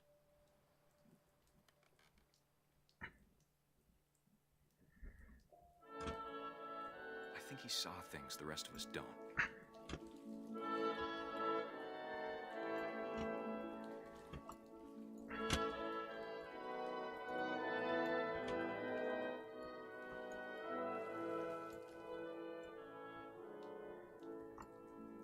Okay.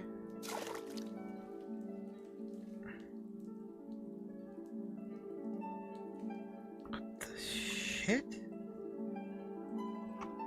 Time's over, Gregory. It's time to... Hold on, sweetie. Oh no. Hello? Oh no. Right now. I wonder what he saw.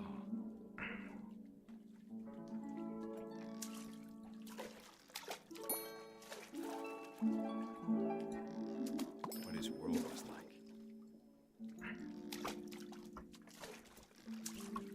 What the fuck? He reminded me so much of Calvin. Lost in his imagination.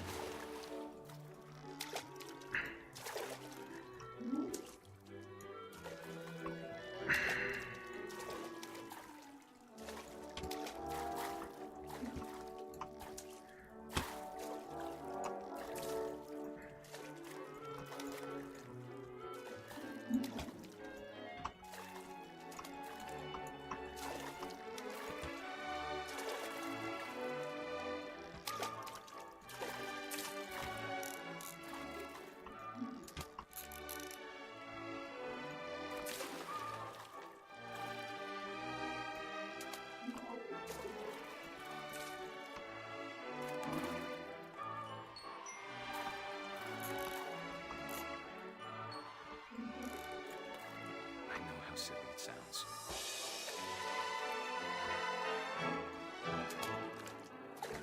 That I worried about a baby being too happy. But I could feel him slipping away. Sorry about that, Gregory. I know you did everything you could. Maybe if I hadn't called that night. Damn it. Hold on, I don't want Gregory to hear this.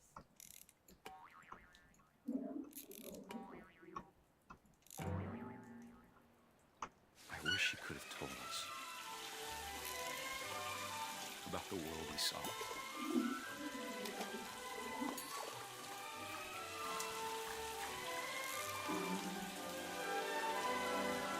There's so much I don't understand about Gregory. What the Everything. fuck? Guys, we just drowned a baby.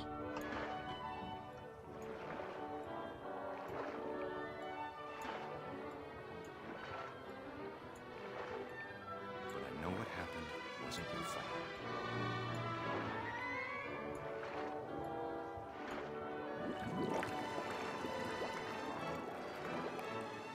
I'm sure he's happy. He'd want you to be happy too. Good luck, Kay. Love, Sam.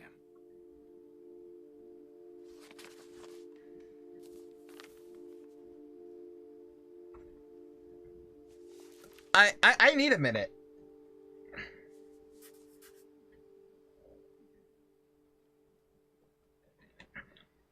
I need a minute after that one.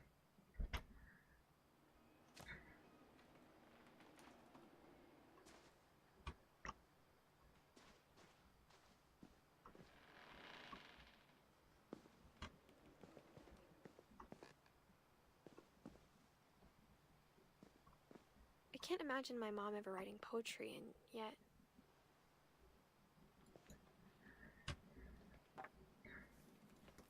A poem for Gus, who always said the wedding was a bad idea. Our father never hit us kids, at least not very hard, before the day my brother said with teenage disregard that he'd be dead before he'd see a wedding in our yard.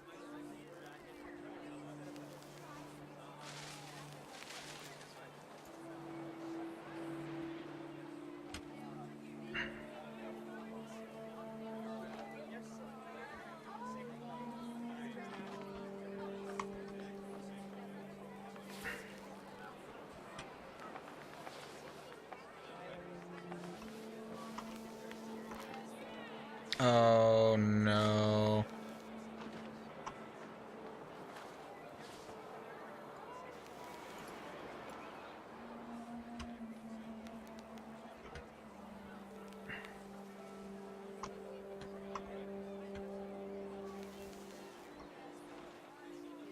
father made him come, of course, but Gus stood far apart, just flew his kite and bottled up the storm inside his heart. This is a serious kite.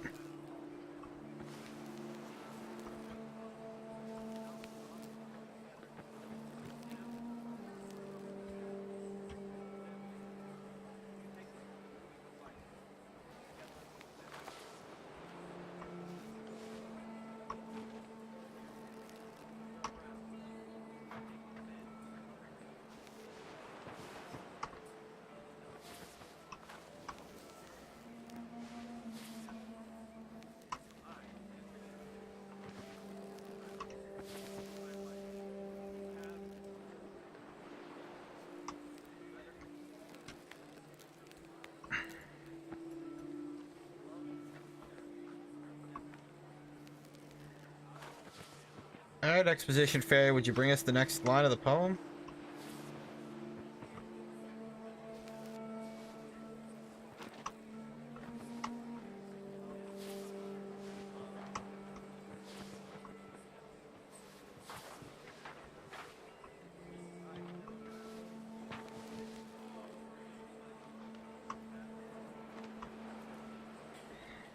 It's frustrating for me too, Vi. It really is.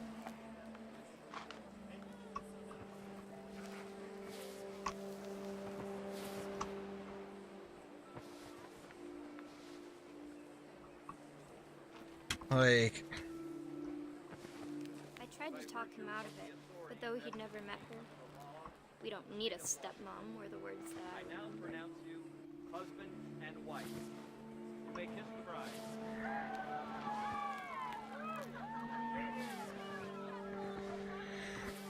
Like, there's some arbitrary bullshit thing I have to do to keep triggering the next cutscene, and it's just... knowing what that arbitrary, stupid, random thing is.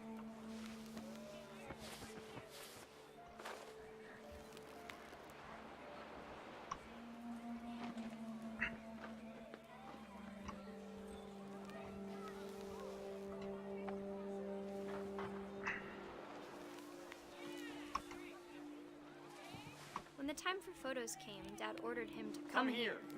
But Gus declined, and as a sign held up his middle finger.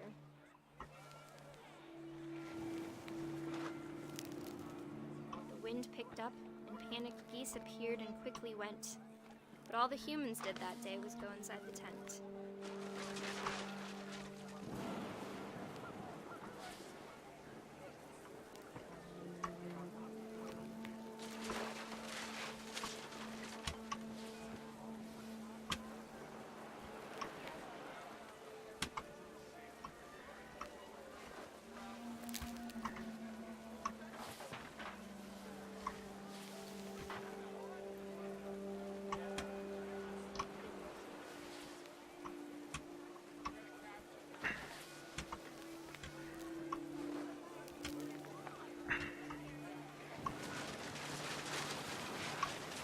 The rain came down in buckets then, but no one seemed afraid that nature might destroy the tent our dad had crudely made.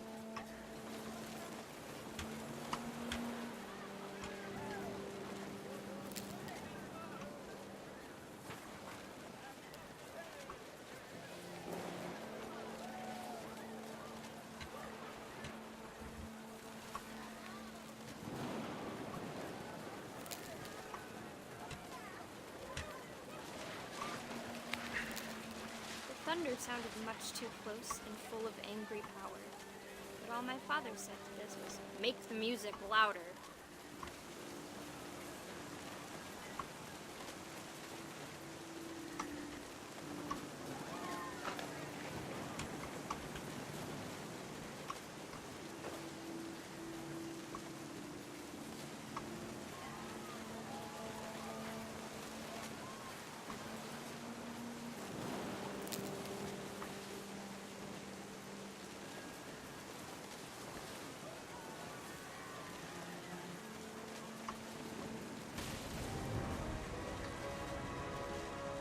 What the fuck?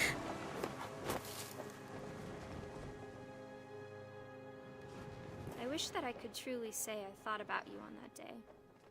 Out there on the beach alone, just you, the wind, the sea, and foam. But I didn't. Until we found you.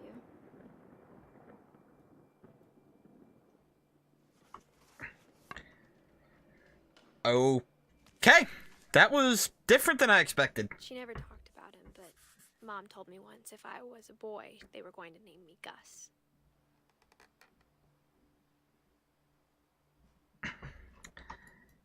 Alrighty then. Well, Gus, we're gonna...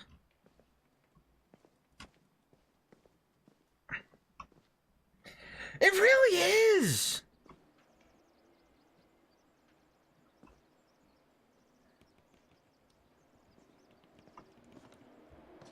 Climbing wall? Who the fuck has a climbing wall? My mom moved up to the loft after her brothers died. Alright, Vi. At the time, I would guess so, Lone. I would guess.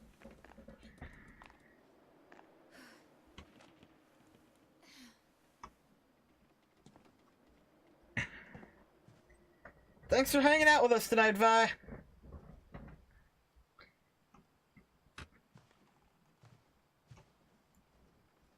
My mom moved to India a week after graduation and got a job teaching English. Okay, so that's the way out.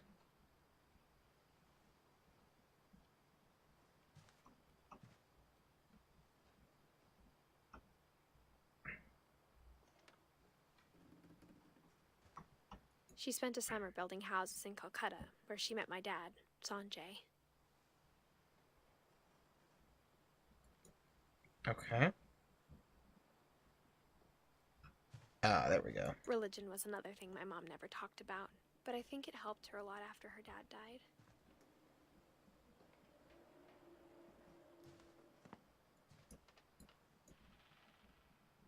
Lewis was born a year later.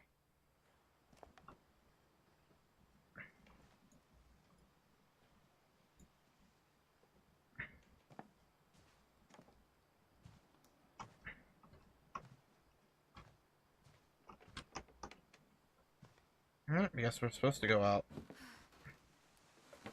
I was assuming we were going to get the mother's story from the diary there. When my dad died, I don't think Mom knew where else to go. I'm sure Edie was happy to have her back. And to see kids in the house again.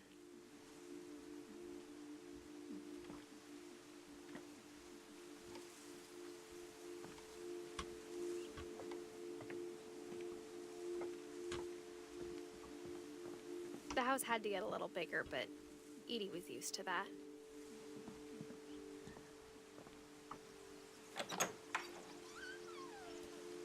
And for a while, things were good. Almost normal.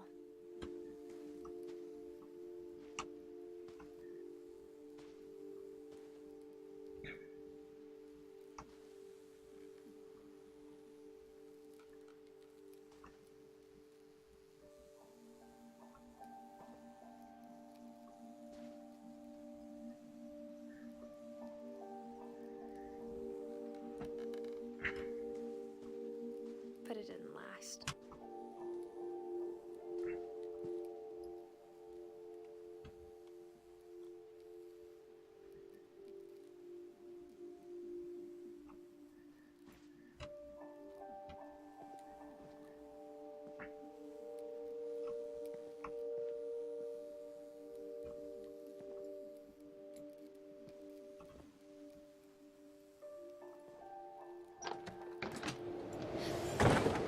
The beginning of the end was Milton's 10th birthday, when Edie gave him a castle.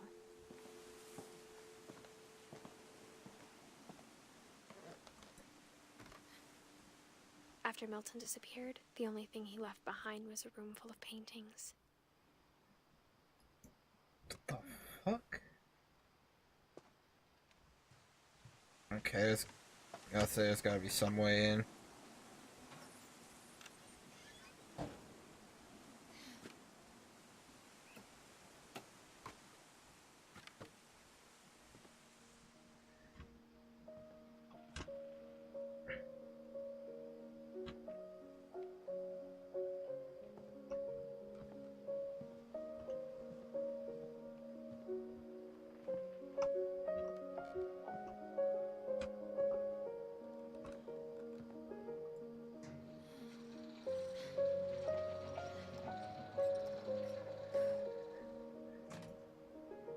What kind of kid has this stuff? Like, it's probably a good thing all these people are dead. They're a fucking family of future supervillains or some shit.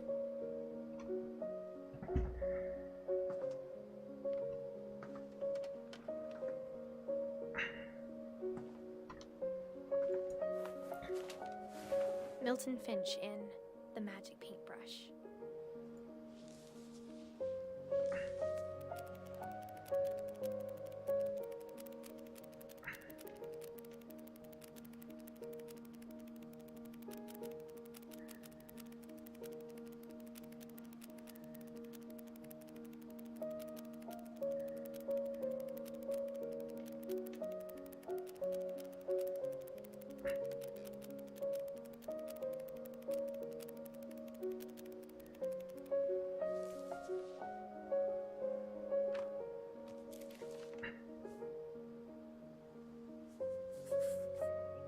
I was 4 when Milton disappeared.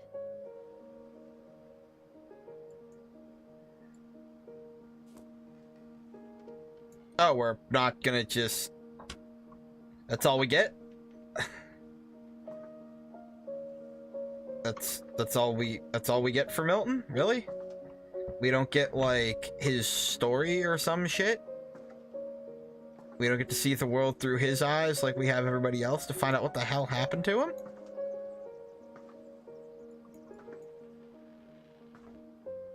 That sucks. Mom spent months searching for my brother. Then she sealed the doors.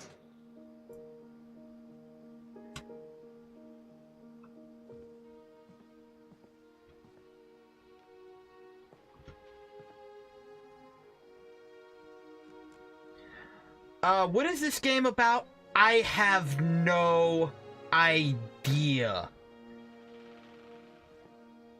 Lone, you're the recap guy. Give him a recap, because I really can't.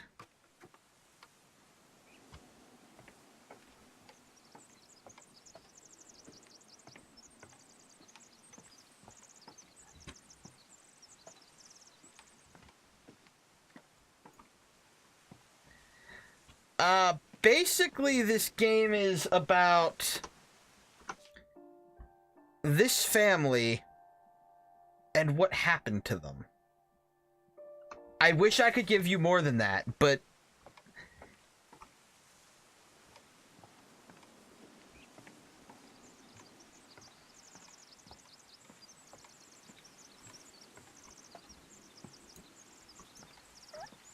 That's honestly pretty accurate.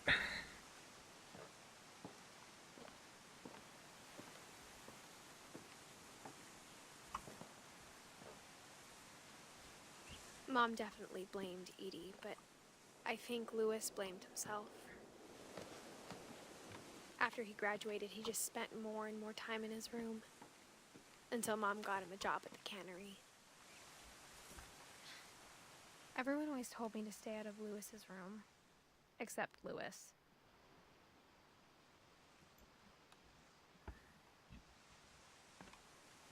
Okay, we can go... Oh, no, we can't go this way. This way goes nowhere. Guess we're going this way.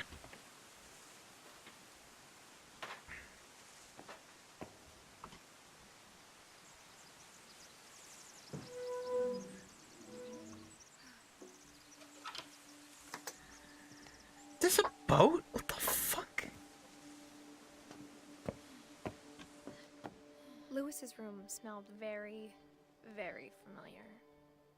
That part of him lived on.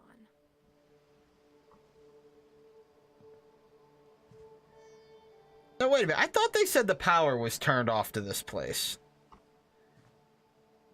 How's this black light glowing? The exit sign glowing? That glowing? Lewis and I spent a lot of time playing games together, but he was surprised. Smoke weed every day. He died a lot. God damn it, Lone.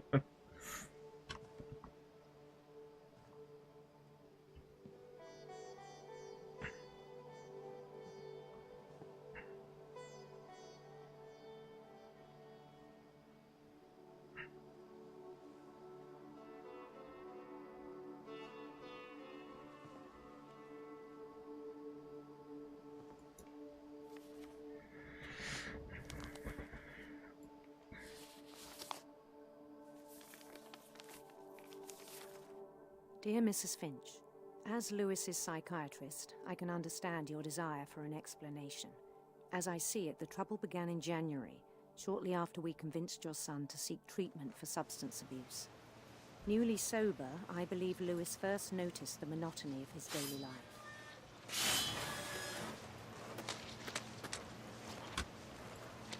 He kept working at the cannery, but he withdrew part of himself. In our sessions, I saw the same behavior. Why do I get a fucking fish His guillotine? mind began to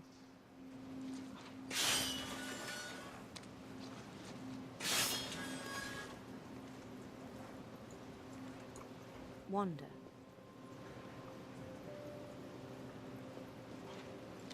I asked him to describe it. He said he started small, imagining a labyrinth. He'd feel his way about. Then something moved. Bats. And toads.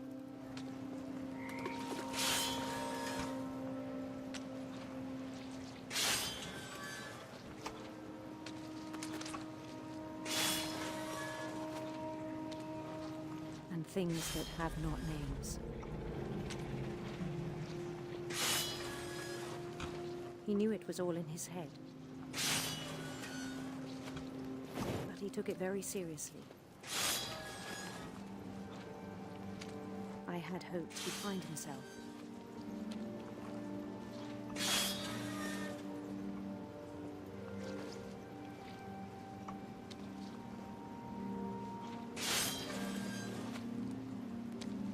But he found something more.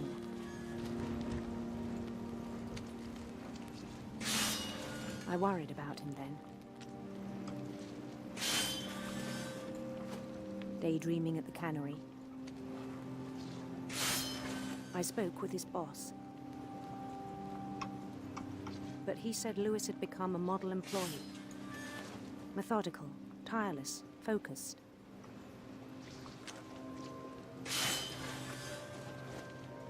Like a whole new Lewis. So I let him go on.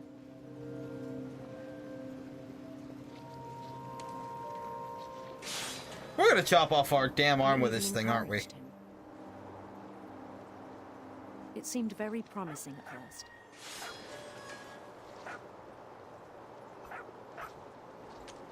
He told me he'd made a new friend.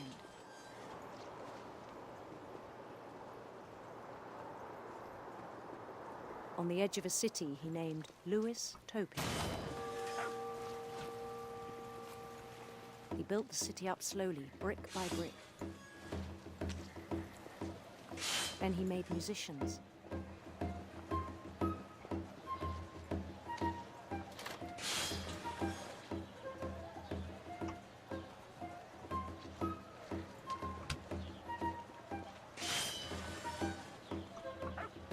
And songs for them to play. He talked about starting a band.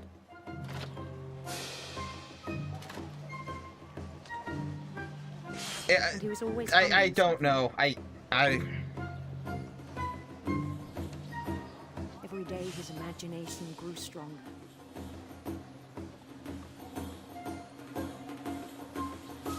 He no longer spoke at the cannery. But his chopping was as reliable as ever. Then one day it struck him that all the cheering crowds, even the stones under his feet, were all in his imagination. So he could do whatever he wished.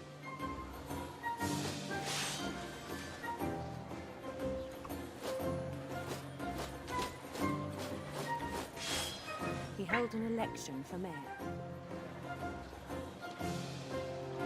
And he won. They begged him to stay, but his mind was already wandering.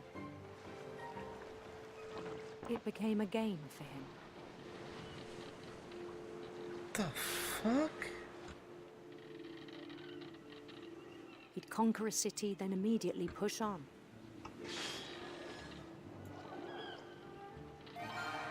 New Louisville.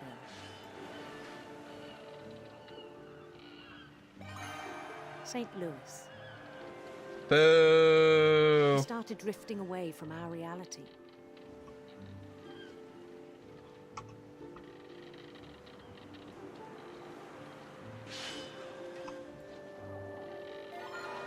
Minneapolis.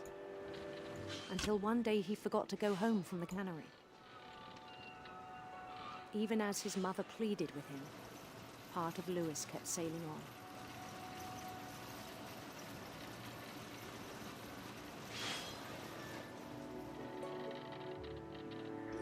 Yeah, right? Smoke weed every day. Dude's got some good shit. In Louisburg, he heard rumors of a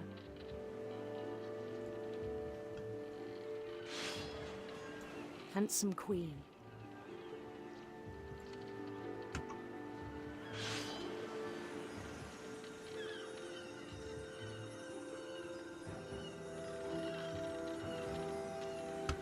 The queen was on her own quest for sinister serpents. Fuck? Kind of build your own adventure book bullshit is this?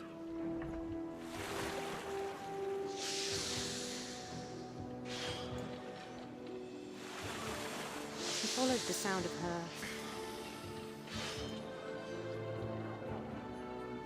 electric sitar.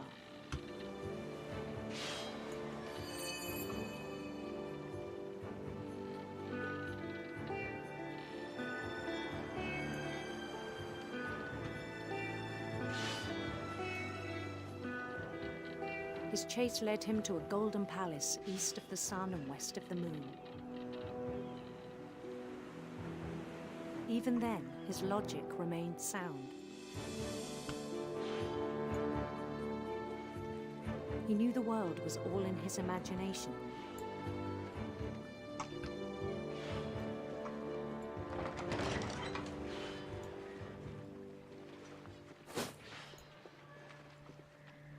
But he was so proud of having created it. In his own eyes, he'd become something greater than a king.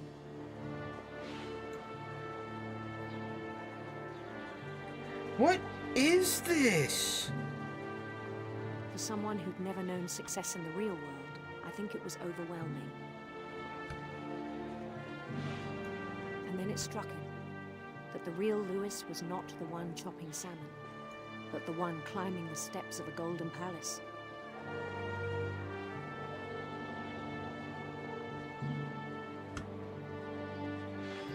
My imagination is as real as my body, he told me. It was hard to argue with him.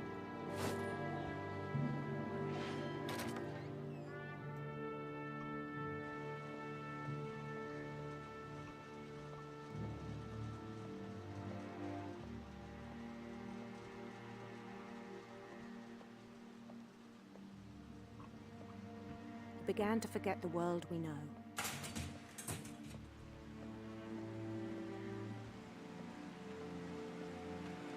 I think it pained him to remember Louis, the cannery worker.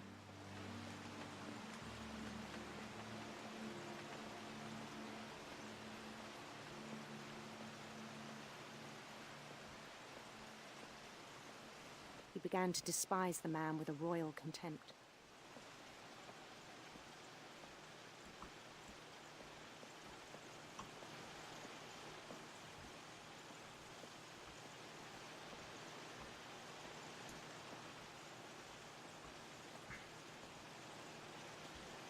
I still thought I could save him. Even after he said he was being crowned king over all the lands of wonder. The palace would be packed with his companions. This is some weird shit.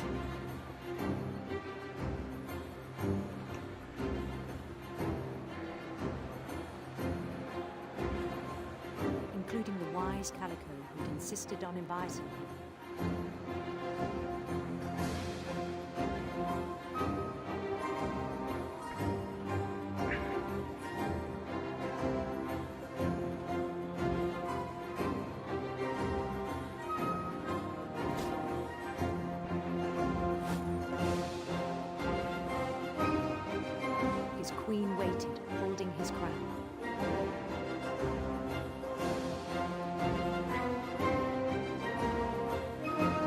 was only one thing left to do.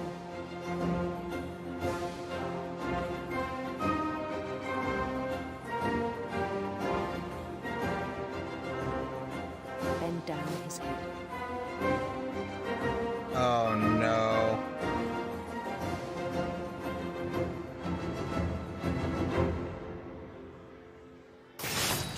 And the rest I think you know. Mrs. Finch, your son was a kind man who will be missed by all of us who knew him.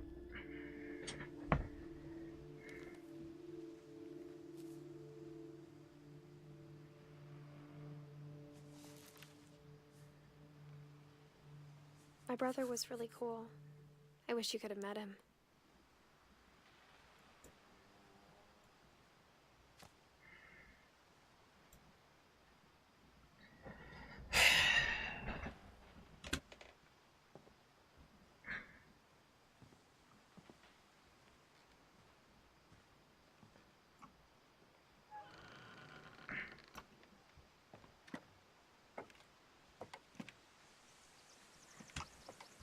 On the way back from Lewis's funeral, my mom told me to start packing. She waited until the day before we left to tell Edie. I'm not sure if she wanted to make it easier or harder.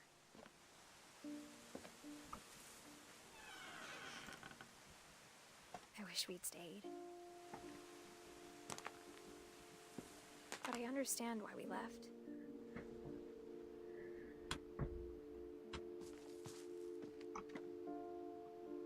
Any cool expositional stuff? No, doesn't look like it. What about over here? My mom ended up leaving everything behind.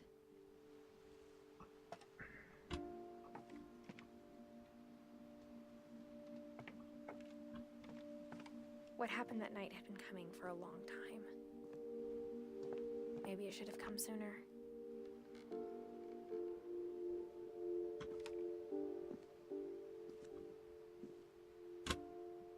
But it had to end one way or another. All that's left now is to tell you about that last night.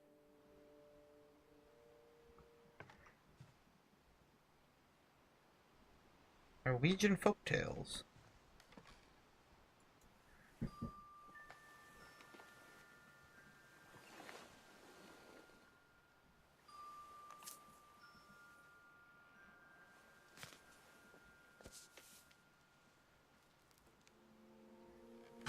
That whole last day, Edie just watched us pack and didn't say a word. Until supper, when she raised her glass and said, "To our final night together, and all our final nights apart." Grandma, you know what I said about alcohol. Some of your medications are very Edith, specific. I left a present for you in the hallway. Why don't you go open it? The grown-ups have to argue now. I'm sorry, you're right. We're all leaving tomorrow. Let's just enjoy our last... I'm not leaving. Edith, you're excused.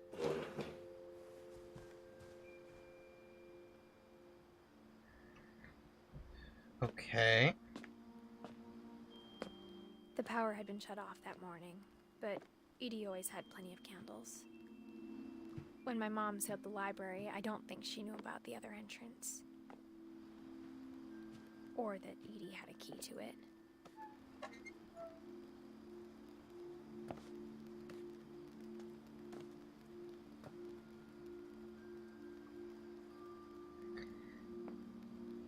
That thing you're afraid of isn't going to end when you leave the house.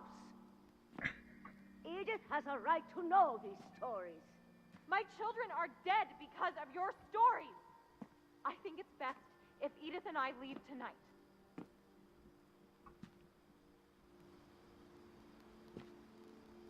We'll have the nursing home send a van for you in the morning, okay?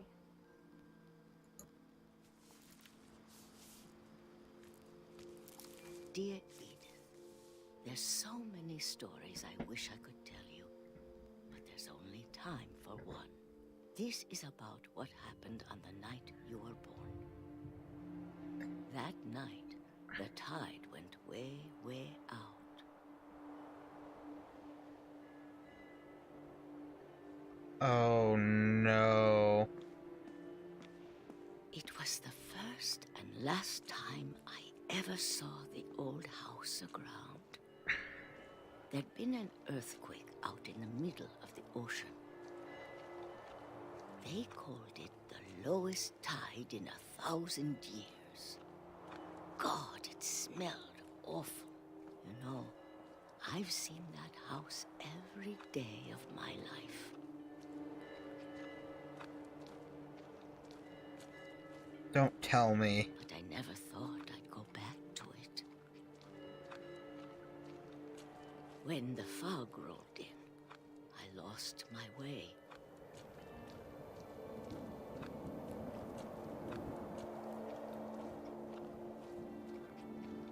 I got turned around. It's a giant rock.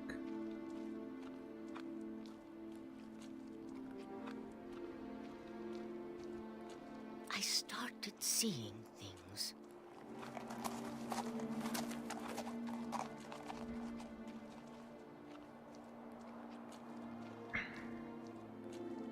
Things I'd forgotten had ever existed.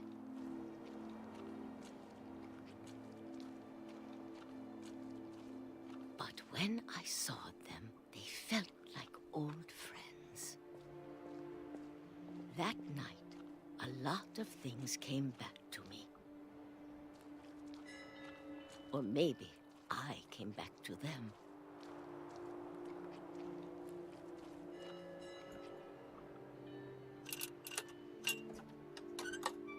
What the fuck? Things I can't explain, but that I need you to try and... Edith, what are you doing in here? It's mine. Edith! Mom, you're gonna rip it. Let go! I kicked and screamed, but Mom dragged me to the car. I never saw Great-Grandma Edie again. The next morning, the van came to pick her up, but she was already gone. After that, we moved around a lot. What the fuck? We both tried to make the best of it.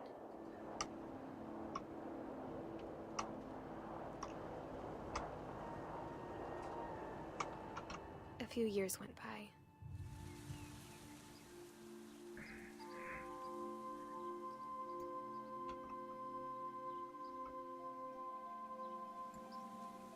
My mom didn't like to talk about it, but she started getting sick a lot. The rest happened pretty quickly.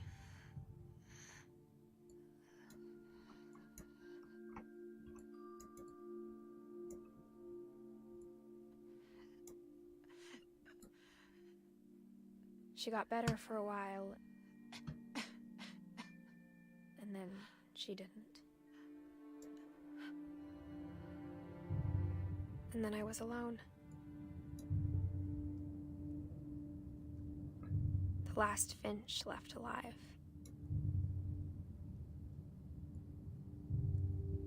Until I found out about you. I'm still not sure what to tell you about all this.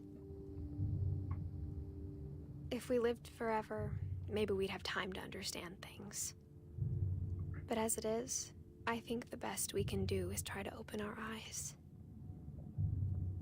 and appreciate how strange and brief all of this is. This journal was supposed to be for you.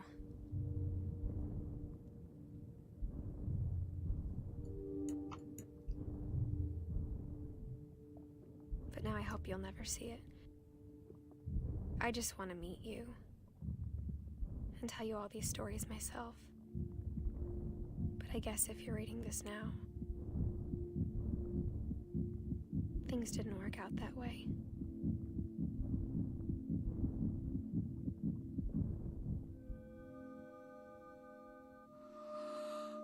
This is where your story begins.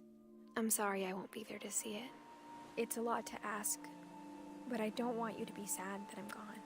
I want you to be amazed that any of us ever had a chance to be here at all.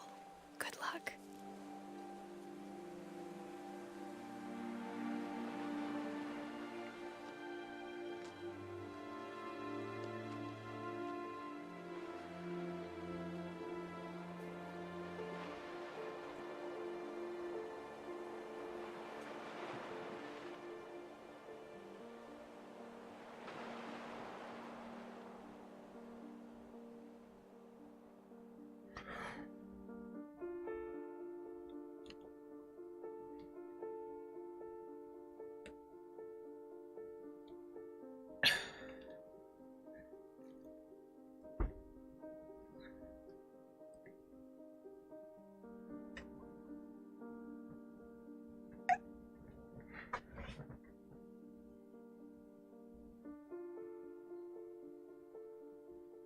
I don't know what to say to that.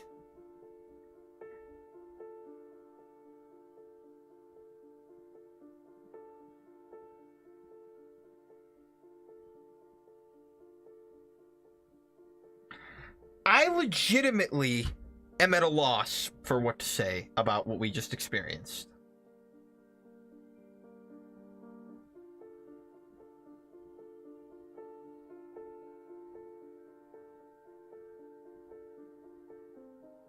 But what I will say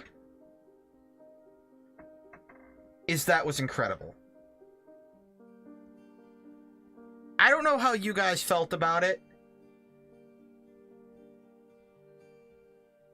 but... And I don't know how I'm going to feel about it after I have time to process it. But that was absolutely magnificent.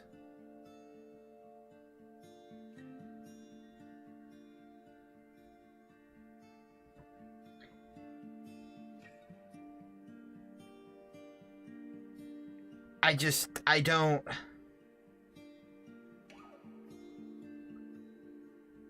When we started this 3 hours ago,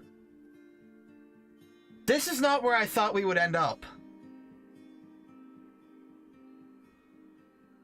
But I'm glad we got here. But what the actual Satan-licking fuck did we just do?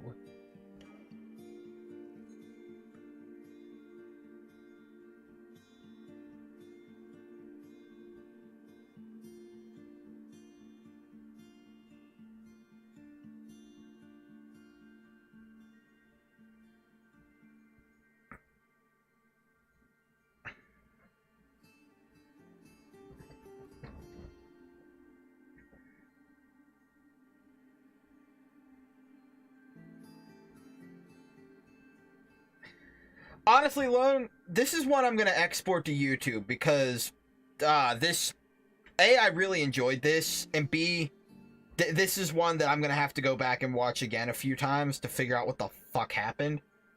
I probably will end up titling the playlist that. But yeah, this is one that's going to end up on YouTube. Because that was just...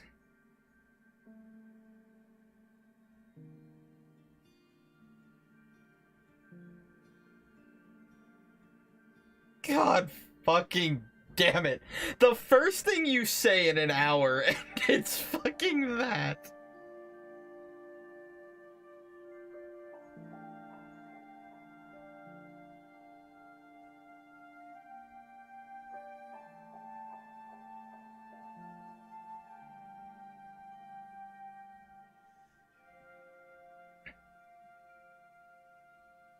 Alvinos.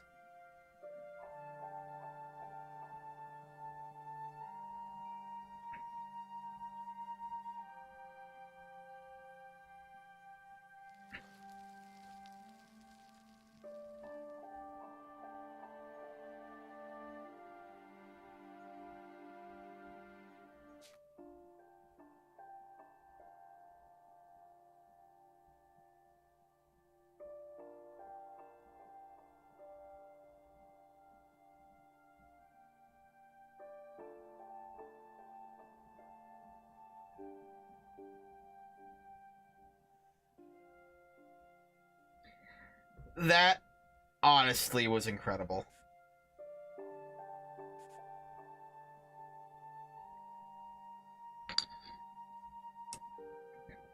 Like, I don't get to the end of games and not have even a summary, or to not even be able to just give a criticism of what we just played. But that, I just... Smoke weed every day. Well played, Lem. Well played. Like, I just don't...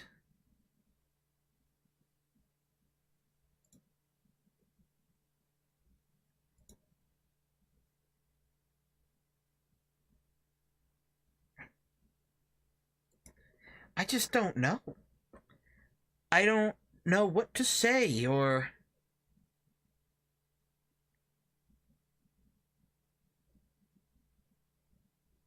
That was such a mindfuck.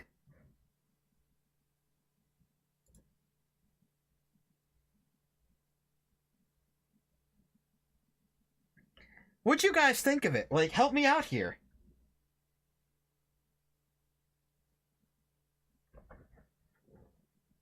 Like, give me something to go on here. Like, I don't...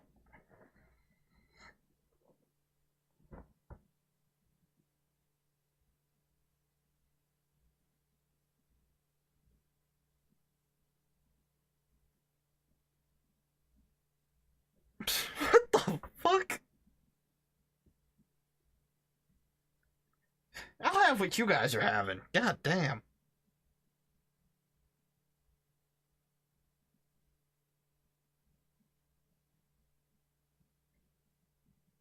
Oh yeah, no, that has... I feel like that has zero replay value.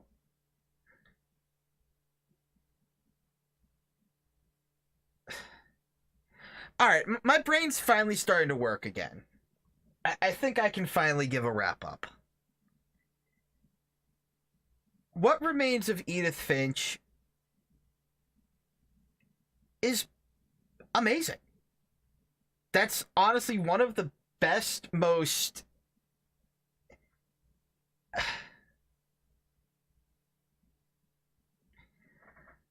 I'm trying to think how I want to put this. The story really... You get invested in it. Like, it really does draw you in. You want to know more. You want to know what happens. You want to see where it goes. I haven't felt that invested in a story in a very long time.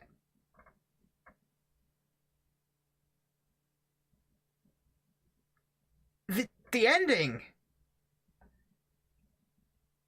I'll give it this. It was incredibly unpredictable.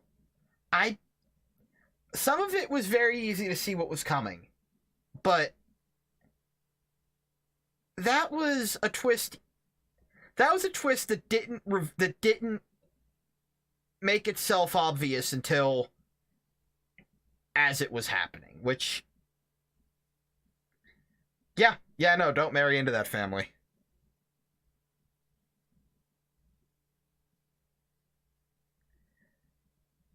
Yeah, that was... That's my point. Like, who saw that coming?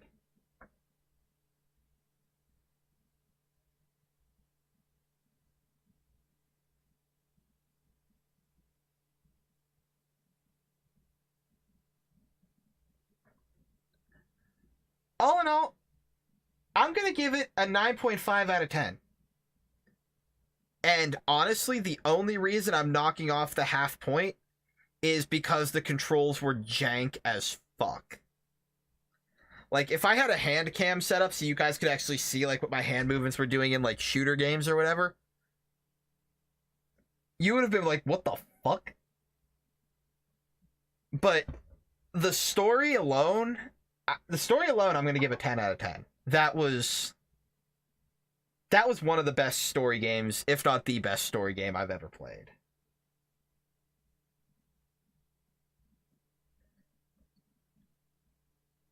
It drew me in. It did what it wanted to do.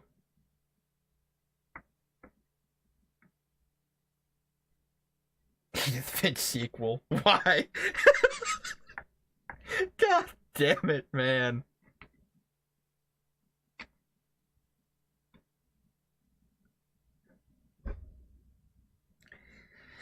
Now,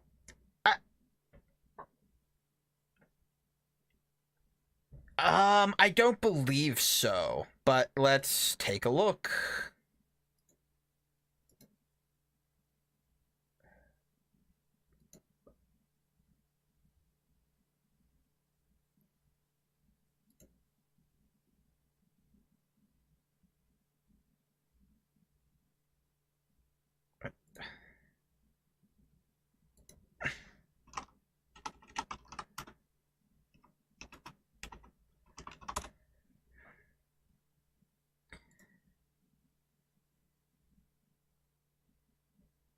The only DLC is the soundtrack.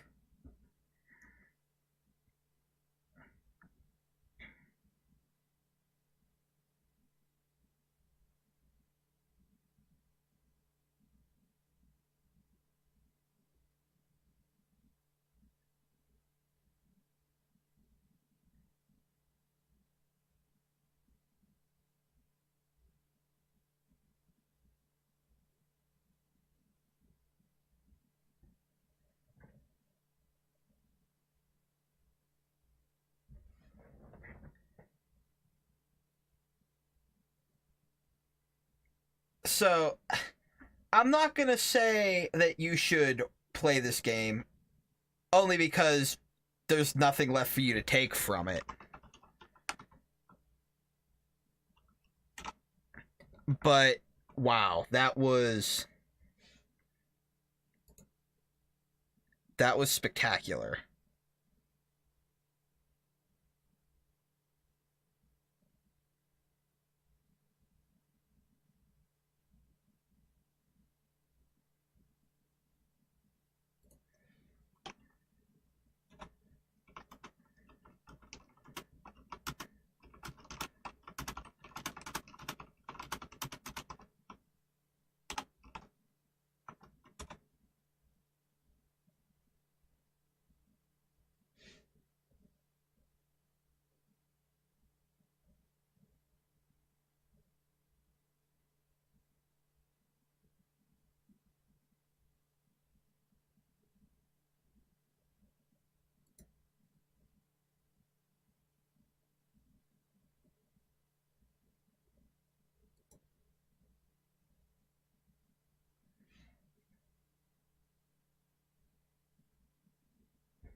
I have a lot of recent things that I want to port.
I'm surprised it's not, honestly.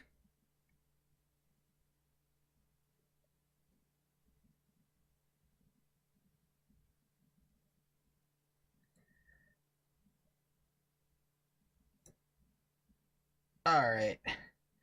I think that's where we're gonna call it for tonight, guys. So, tomorrow,